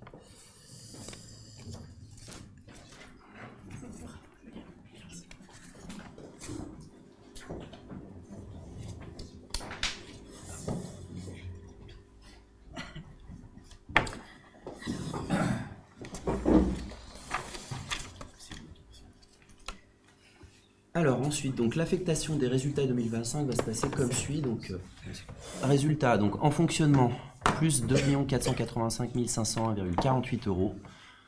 En investissement, moins 094 950,18 €. Et en reste à réaliser, plus 799 497,48 €. Proposition d'adopter l'état des restes à réaliser de l'exercice 2025 tel qu'il est annexé au compte financier unique. Recette 1 167 121,34 € et en dépenses 367 623,86 €. D'affecter, compte tenu des résultats de l'exercice 2025 et des restes à réaliser comme suit, un déficit d'investissement 2025 affecté en dépenses d'investissement au compte 001 pour un montant de 1 094 950,18 €. Excédent de fonctionnement 2025 affecté en partie au compte 02 recettes de fonctionnement pour 1 954 695,87 € et au compte 1068 recettes d'investissement en réserve pour un montant de 530 805,61 €. Voilà. Alors maintenant le budget supplémentaire. Non, attends, Non. faut voter. Ok, très bien. Est-ce qu'il y a des interventions ou des questions? Alors, je vous propose d'adopter cette délibération. Qui est pour? Oui, tu fais des pièges. Qui s'abstient? Tout le monde suit. Je vous remercie.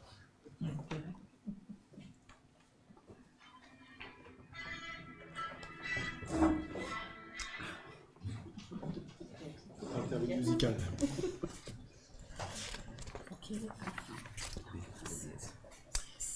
Alors, on va passer maintenant au budget supplémentaire, excusez-moi. Donc, alors, synthèse de fonctionnement. De la même manière, alors, je vais utiliser ça. On est parti en fait d'un budget primitif 2025 de 7 307,5 € pour arriver à un montant de 7 855,2 € pour le budget supplémentaire 2026. Je vous ai sorti en fait ici également les grands axes qui venaient porter cette augmentation de 547,7 €.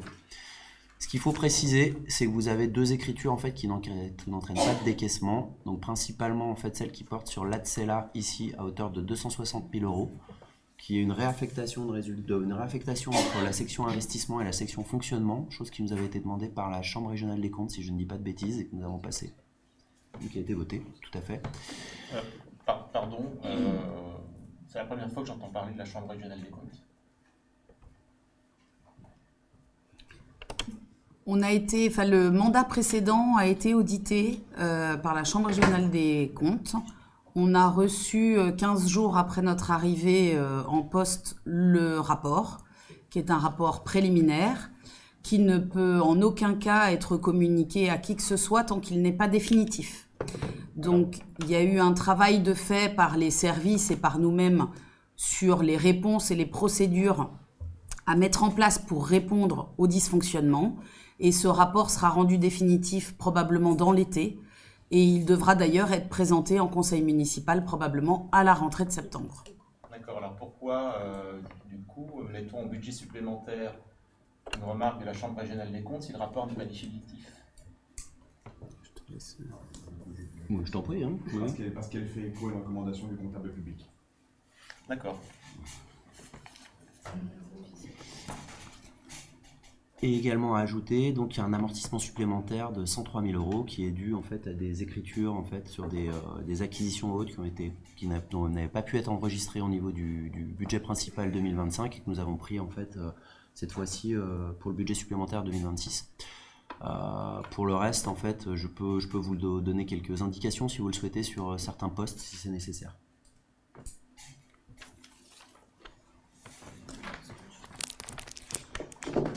Sur le fonctionnement du CCS, il y a une augmentation de 10 000 €.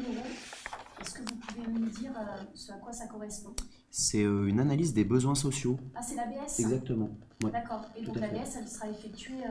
Alors ça, je ne peux pas vous dire, quelqu'un va peut-être pouvoir répondre. En tout cas, on a inscrit le cost de notre côté. En fait. D'accord, Voilà. donc c'est effectivement lié à l'ABS. Exactement. Donc l'ABS, est-ce que je peux avoir une réponse par rapport à l'ABS sur le délai? Question. Ça va être étudié. Ça, c'est pas une réponse, Florine. C'est déjà programmé, mais c'est pas étudié. On attend les retours au niveau de l'INSEE et tout ça?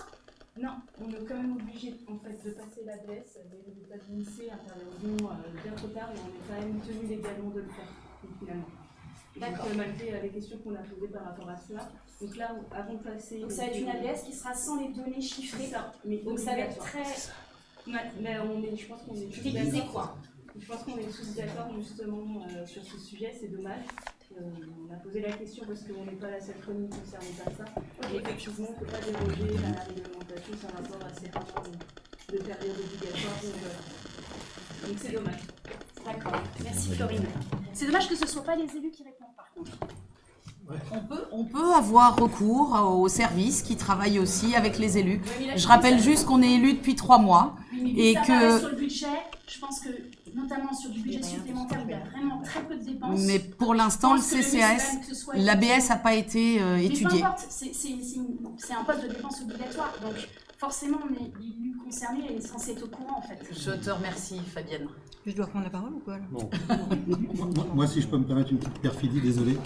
Fabienne, avant, on n'avait ni de réponse des agents, ni de réponse des élus. Donc comme sois ça, aimable, c'est toujours mieux. Courtoisie. Fin de la parenthèse. Et puis moi, si je peux intervenir également, c'est vraiment dommage parce qu'il y a de l'expérience de votre côté, notamment Madame Collat. Alors que vous... Très bien, ça suffira, on peut faire simplement les choses. Alors, L'ABS, sur le budget de je ne vous ai pas fonctionnement, c'était coupé, pas Madame marqué Collat. ABS. Madame Collat, je ne vous ai pas coupé, s'il vous plaît. Vous avez de l'expertise et de l'expérience dans votre équipe. Naturellement, Madame Volo, Madame Collat, Monsieur Ripoche. Comment se fait-il que lorsqu'on a demandé, suite à notre élection, que vous puissiez venir nous accompagner sur tous les projets et tous les dossiers, vous ayez refusé? Voilà, c'est la question. Moi, je le nomme en tout état de cause, en présence effectivement d'Anne-Sophie et de Clément. Je leur ai dit que je pouvais faire une transmission, il n'y avait pas de sujet. Ça a été nommé dans le bureau. Voilà, en présence de Jean-François. Voilà. Donc c'est une réalité. Moi, j'ai nommé que je pouvais tout transmettre, aucun sujet. Et sur la question du budget de fonctionnement sur effectivement l'ABS, il n'a pas été noté. Donc c'est normal que je pose la question de manière fortuite, quoi. Et je vais me permettre, Pardon, vas-y. je vais me permettre d'intervenir du coup également pour aller dans ton sens, Fabienne, parce qu'effectivement, j'ai fait la démarche suite à l'échange que j'ai eu avec Jean-François. J'ai contacté Arnaud Poche qui a bien accepté de faire un entretien et qui m'a transmis des informations. Donc voilà. Par contre, effectivement, et là où je rejoins Olivier, c'est que malgré tout, nous sommes nouvellement élus. Nous n'avons certainement pas toute l'expérience et toute l'expertise que vous avez pu avoir. Donc effectivement, de pouvoir s'appuyer sur les agents, je trouve ça tout à fait normal. C'est pas le sujet, sauf qu'effectivement, à partir du moment où c'est que les agents Mais si, parce que tu disais que c'est dommage que ce ne c'est soit pas les élus qui Ce répondent. ne sont pas que des agents qui Sur du répondent. budget supplémentaire, Je vous avez propose une dépense de... de 10 000 euros. Ok. Je pense que c'est normal qu'ils Ok, puissent savoir. alors du coup, pour anticiper à ta... Tu as eu ta réponse et puis je pense Moi, qu'on vais- va revenir parce qu'au au cas où, conseil si municipal. On a la même question sur les associations. Moi, je vais pouvoir donner la réponse également pour le plus 23 000 sur la partie associative. Comme ça, je vais te donner la réponse. Le plus 23 sur la partie association, par exemple, c'est la sous-évaluation en fait du traitement de l'entretien du terrain de synthétique. Voilà. Donc là, j'ai répondu potentiellement à la question sur le plus 23. Donc, pour le plus 23 pour la partie associative, c'est la sous-évaluation de l'entretien du terrain synthétique. Juste pour compléter, parce que c'est un dossier que je connais bien, j'avais posé la question au conseil municipal de savoir quel serait le coût de l'entretien du terrain synthétique. Il m'avait été répondu que ça serait 5 000 euros. On est à 23. Voilà. Ah. Donc parfois c'est pas mal de s'appuyer sur les agents. Alors on va se recentrer sur le conseil municipal si vous le voulez bien. Julien, je te laisse poursuivre. On va pouvoir continuer.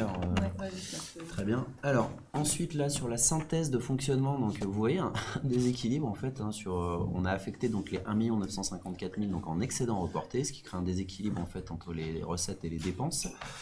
On précise, en fait, que cette section fonctionnement est maintenue déséquilibrée en excédent sur accord du comptable public. En fait, il y a des articles spécifiques, on est autorisé de le faire. C'est plutôt pas mal dans le sens où avant on pouvait pour rééquilibrer mettre des enveloppes de voirie ou des choses comme ceci. Là en fait on met rien en face, ça veut dire qu'on ne réaffecte pas et si on peut continuer à maintenir en fait à le pousser un peu plus loin avec certaines économies que je vous le disais et qui ne nous forcent pas à faire non plus des trucs extravagants. Voilà, donc en tout cas on peut le faire on peut le faire et c'était en accord avec le comptable public puisque c'est quelque chose qui n'était pas commun cette année. Voilà, on peut passer au reste. Alors, point 12 du budget principal, donc approbation du budget supplémentaire. Donc approuver le budget supplémentaire de la commune de Haute-Goulaine de l'exercice 2026 tel qu'il est présenté ci-dessous. Avec en section de fonctionnement donc des dépenses à hauteur de plus 547 637,72 €. Des recettes pour plus 1 930 439,46 €. En section d'investissement, donc plus 1 472 259,51 €. Et en recettes, donc là c'est aussi équilibré, plus 1 472 259,51 €. Donc reste à réaliser pour 367 623,86 € au niveau des dépenses et 1 167 121,34 € au niveau des recettes. Voilà.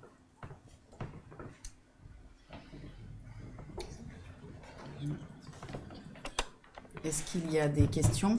Oui, j'ai une question. Je pensais qu'on aurait déroulé un petit peu les investissements, mais moi j'ai vu qu'il y avait une ligne d'investissement supplémentaire sur la voirie, 75 000 € de plus. Je m'étonne un petit peu qu'on ait des travaux de voirie. J'ai cru comprendre, quand j'ai posé la question à Tiffaine lors de la CO, qu'il n'y avait pas de commission de voirie avant septembre ou octobre, car le diagnostic était en cours, les infrastructures.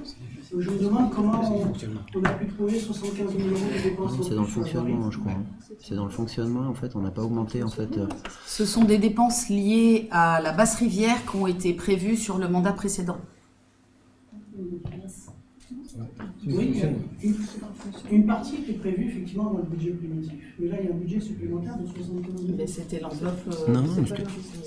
Oh, elle est en. Ça a pas bougé, ça. Ouais.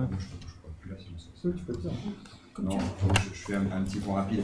Il avait été demandé au moment du budget primitif une enveloppe de 25 000 € pour les réfections de voirie qui était ciblée à ce moment-là sur la place Beau Soleil. Bon, il y a eu des accords avec le magasin U qui expliquait que c'était peut-être pas le bon moment. Donc on a réaffecté ces 25 000 € plus une enveloppe complémentaire de 75 000 € sur une autre enveloppe qui avait été demandée effectivement sur le mandat précédent pour une réfection de la rue de la Basse-Rivière. Oui, mais alors du coup, sur quels critères on va faire des travaux à la Basse-Rivière si on n'a pas fait d'analyse, si on n'a pas fait de commission voirie, s'il n'y a pas de diagnostic? Il y a un diagnostic technique des voiries qui a eu lieu là, sur la commune, sur lequel c'est en train de travailler avec les services justement pour qu'on puisse justement préparer un plan d'investissement sur toutes ces voiries et ne pas tout de suite se concentrer sur le budget supplémentaire sur une voirie particulière. Voilà, donc on prendra compte bien évidemment du résultat de ce diagnostic et des décisions qu'on prendra dans le cadre du PPI. Donc le diagnostic a bien été fait en 2025. Il y a un diagnostic qui a été fait effectivement par les services, dont on a appris effectivement l'existence à notre arrivée. Qui fait 5 pages. Qui fait 5 pages. Moi je voulais, parce que je vois qu'il y a des... Pareil, pour dire les choses directement, tu nous en as parlé, Abdenour, lorsqu'on s'est vu. On a récupéré effectivement ce diagnostic qui fait 5 pages en comptant 2 pages de garde. Donc il est extrêmement mince. On a récupéré ce que tu nous interrogeais sur les investissements en voirie. Pareil, c'est des indicateurs assez simples. Je les ai récupérés ce soir, tu m'excuses, on s'est vu vendredi. L'année dernière, les investissements en voirie s'est élevé à 131 000 €. C'est le plus faible investissement en voirie depuis 2014. Il n'y avait pas eu plus bas. Et il y a eu une baisse sur le précédent mandat de 37% des investissements en voirie. Voilà. Donc ça va être un sujet, effectivement, je sais que ça vous intéresse aussi. Ça intéresse les Goulénais. Ça va vraiment être une grosse préoccupation. Je pense qu'on n'est pas toujours d'accord. On a fait une campagne, on n'était pas toujours d'accord, mais on avait un consensus sur pas mal de choses finalement, et notamment sur la voirie. Donc il y a des dépenses qui ont beaucoup baissé. Il va falloir qu'on investisse là-dessus et qu'on muscle le diagnostic qui est quand même très très light. Et si tu veux, à la fin de la séance, j'avais prévu de venir t'en parler. Donc t'en parles, je te montrerai à quoi ça ressemble et tu constateras que c'est sur la base de cette analyse-là, c'est assez compliqué de prendre des décisions aujourd'hui. Voilà. Un diagnostic qui avait été demandé par Rémi Attimon. Donc il l'a.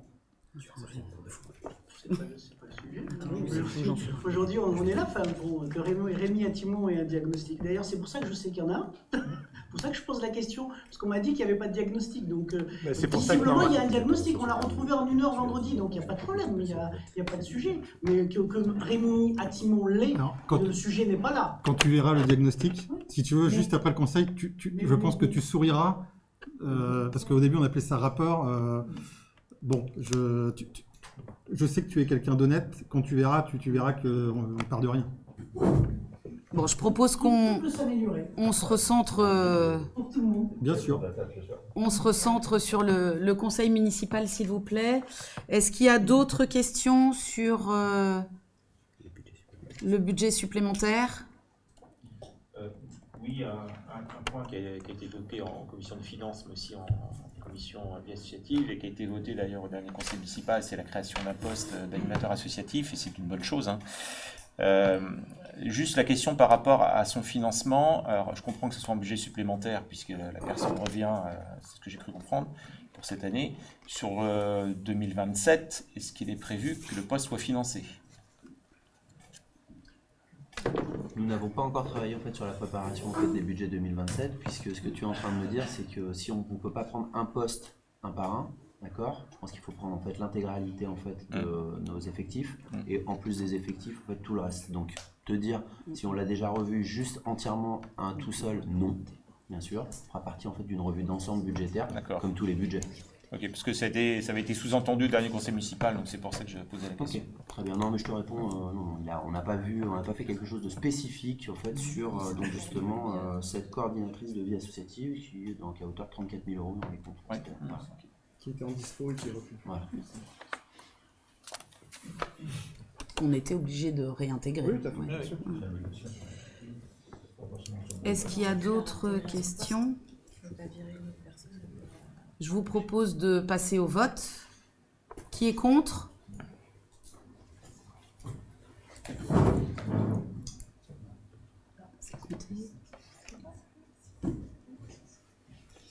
Qui s'abstient ? On va quand même donner un élément de réponse par rapport au fait que l'on vote contre. C'est lié au fait des indemnités d'élus dans le BS, qui effectivement apparaît. Donc, comme on a voté contre l'augmentation de l'enveloppe, on vote contre effectivement le BS. Voilà, Je rappelle qu'il n'y a pas eu d'augmentation d'enveloppe. Vous pouvez vous reporter d'ailleurs au mail envoyés par l'AMF à toutes les communes de France et de Navarre. Si c'est au budget supplémentaire, c'est bien qu'il y ait une augmentation.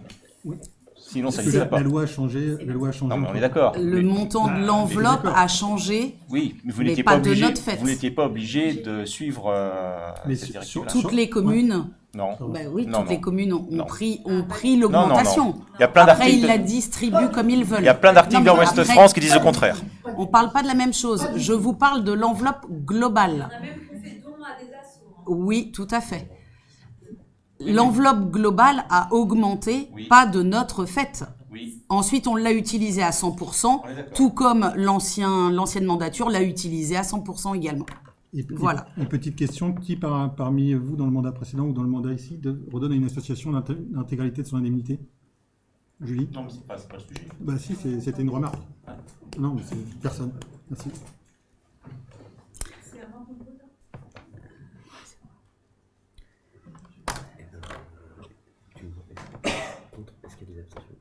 Mais j'ai demandé, est-ce qu'il y a des abstentions? C'est bon, il n'y a personne, je crois.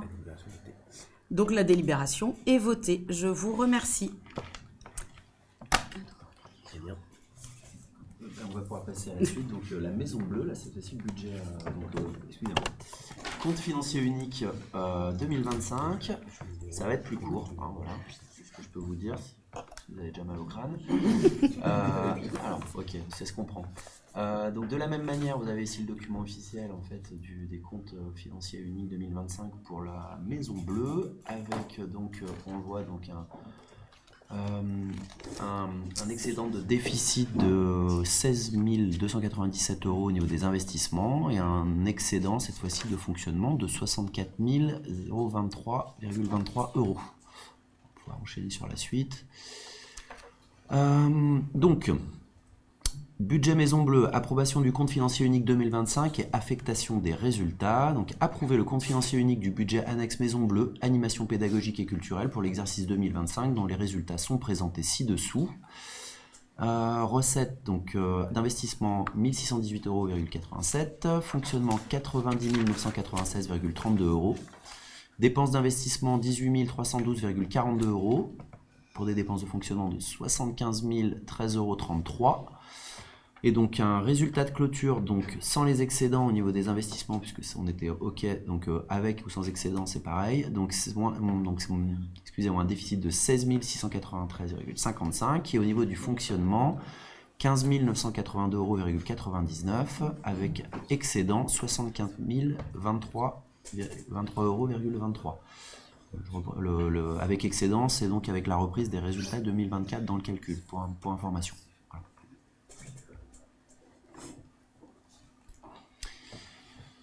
L'affectation des résultats proposés, donc résultats en fonctionnement, donc 64 023,23 €, en investissement, donc moins 16 297,57 € et en reste à réaliser, moins 19 701,5 €. Proposition d'adopter l'état des restes à réaliser de l'exercice 2025 tel qu'il est annexé au compte financier unique, recettes 0, dépenses 19 701,5 €. D'affecter, compte tenu des résultats de l'exercice 2025 et des restes à réaliser comme suit, déficit d'investissement 2025 affecté en dépenses d'investissement au compte 001 pour un montant de 16 297,57 € et l'excédent de fonctionnement 2025 affecté en partie au compte 002, recettes de fonctionnement pour 8 700 € et au compte 1068, recettes d'investissement en réserve pour un montant de 55 323,23 €. Est-ce qu'il y a des questions? Je vais me retirer. Julien.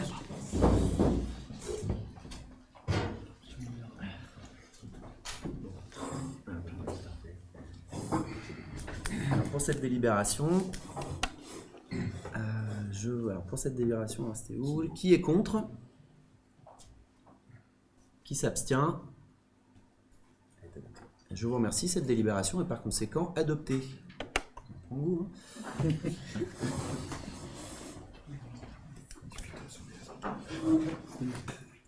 Bon, on va pouvoir enchaîner et finir en fait cette partie au niveau du financier, cette fois-ci sur le budget annexe de la cellule commerciale.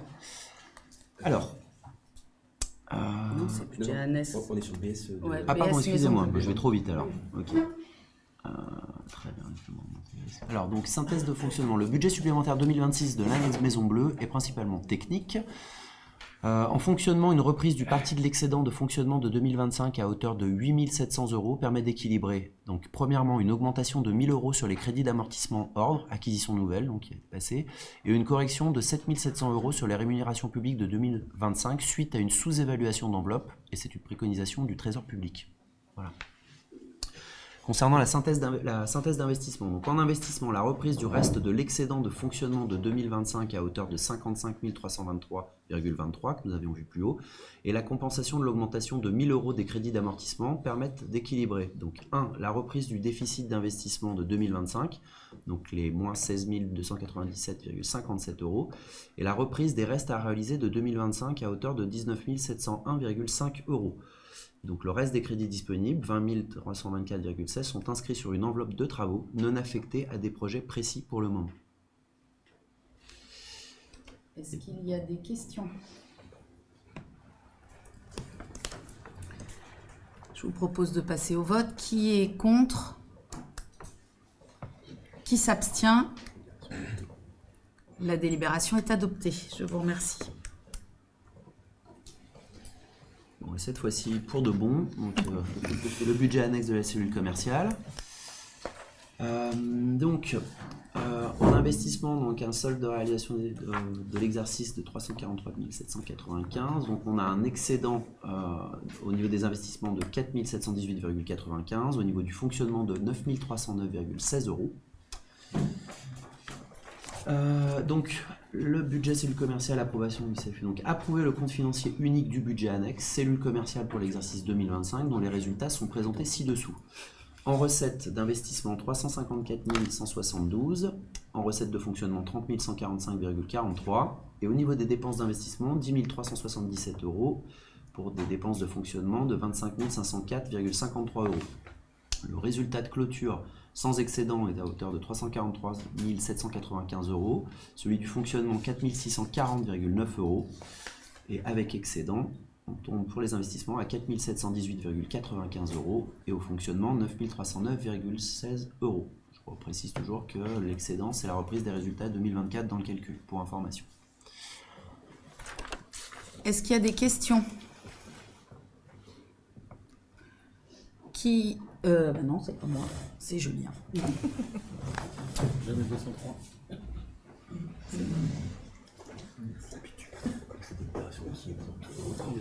Alors, pour cette délibération, qui est contre?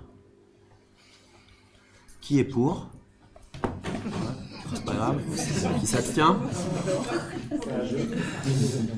C'est pour être sûr Très qu'on bien. suive. Hein. Je vous remercie, cette délibération est par conséquent adoptée.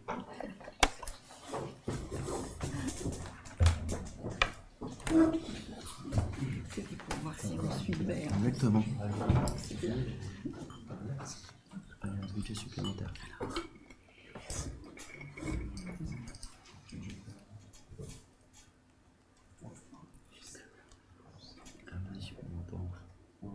Ouais, allez hop.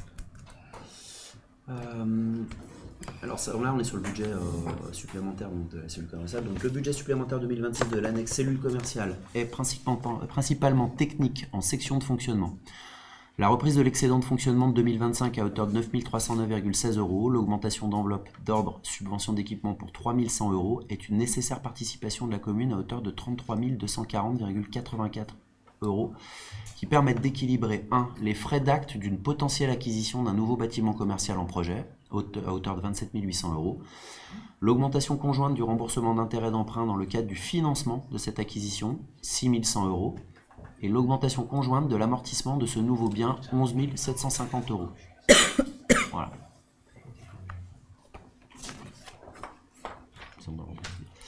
En synthèse d'investissement, en investissement, la reprise du reste de l'excédent de 2025 à hauteur de 4 718,95 €, la compensation de l'augmentation de 11 750 € des crédits d'amortissement et la nécessaire réalisation d'un emprunt à hauteur de 350 327,89 € qui permettent d'équilibrer l'acquisition d'un potentiel nouveau bâtiment commercial pour 350 000 €, le remboursement conjoint du capital des emprunts pour cette acquisition 6 100 € et la compensation des amortissements de subventions d'équipement à hauteur de 3 100 €. Approuver le budget supplémentaire du budget annexe cellule commerciale de l'exercice 2026 tel qu'il est présenté ci-dessous. Section de fonctionnement, au niveau des dépenses, 45 650 € et des recettes, 45 650 €. Et de la section d'investissement, au niveau des dépenses, 359 200 € et des recettes, 359 200 €. Est-ce qu'il y a des questions? Qui est contre? Qui s'abstient? Je vous remercie. Cette délibération est donc adoptée. On va pouvoir passer rapidement sur les annexes puisqu'on les a vues tout à l'heure et passer directement au point 17 relatif aux acquisitions foncières et cessions réalisées au cours de l'exercice 2025.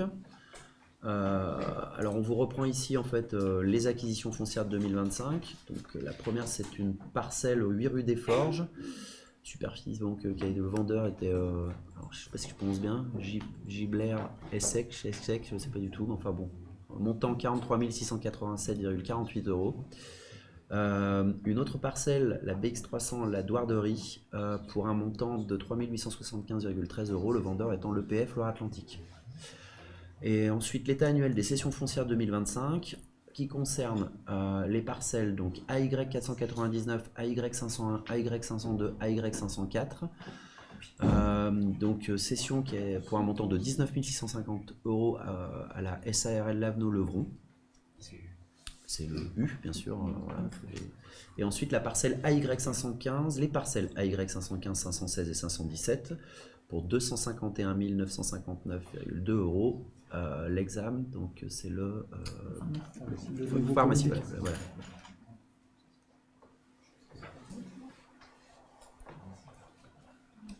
Est-ce qu'il y a des questions? Qui est contre? Qui s'abstient? Je vous remercie. Ok. On passe directement au point 18, il n'y avait pas des... Ok, good. Alors, délibération 18, projet d'implantation d'aubrières solaires. Je laisse Olivier Malidin nous présenter cette délibération.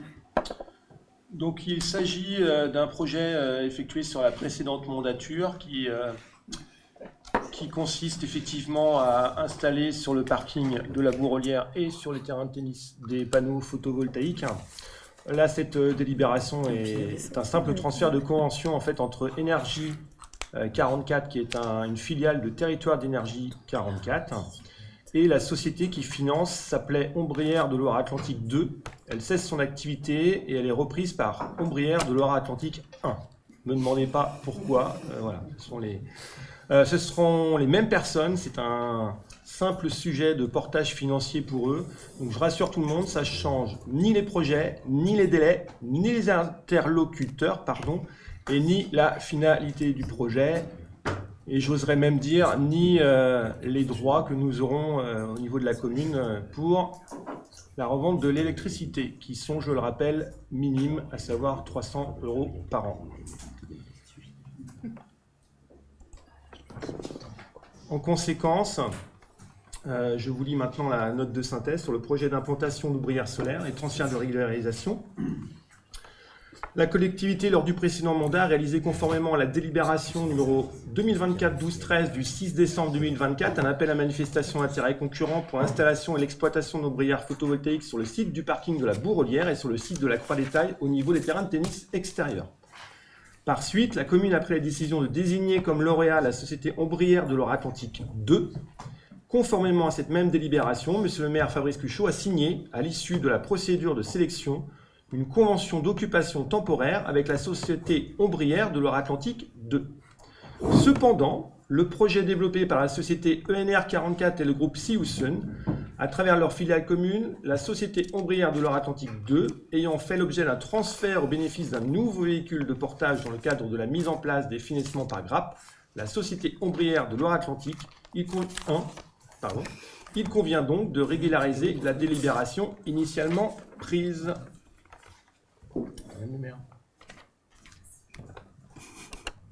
Est-ce qu'il y a des questions? Qui est pour?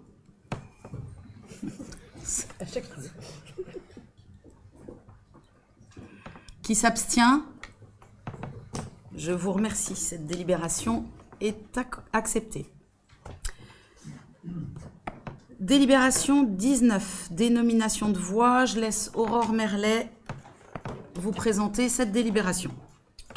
Bonjour à tous, nous avons donc un lotissement en cours de réalisation rue de la Bourrelière. Il dessert 4 lots individuels et un îlot social avec 2 logements locatifs.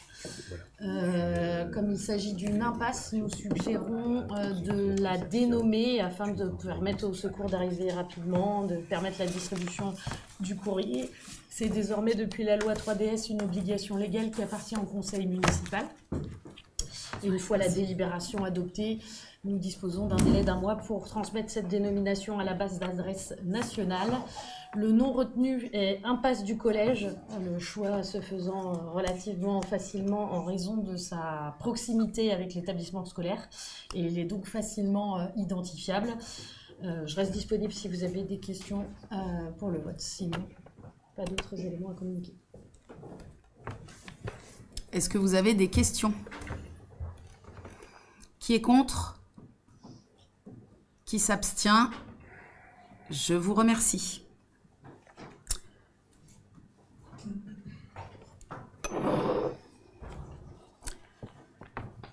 L'ordre du jour de cette séance du conseil municipal étant épuisé, et avant de lever cette séance, je dois informer les membres du conseil municipal de la procédure de décharge de fonction, du directeur général des services, actuellement en cours, comme le prévoit la loi.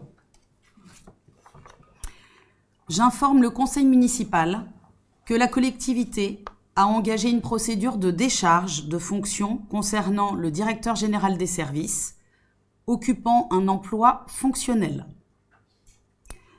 Conformément aux dispositions des articles L. 544-1 et suivants du Code général de la fonction publique, les emplois fonctionnels de direction peuvent faire l'objet d'une fin anticipée de détachement à l'initiative de l'autorité territoriale dans le cadre d'une procédure spécifique dite de décharge de fonction. Cette procédure ne constitue pas une sanction disciplinaire ni un licenciement, mais met fin aux fonctions exercées sur l'emploi de direction concerné. La période de décharge de fonction a pris effet à compter de la date du conseil d'installation de la nouvelle équipe municipale. Conformément aux règles applicables, la fin effective des fonctions interviendra le 21 septembre 2026. Le conseil municipal est informé de cette décision dans le respect des dispositions statutaires encadrant les emplois fonctionnels de direction de la fonction publique territoriale.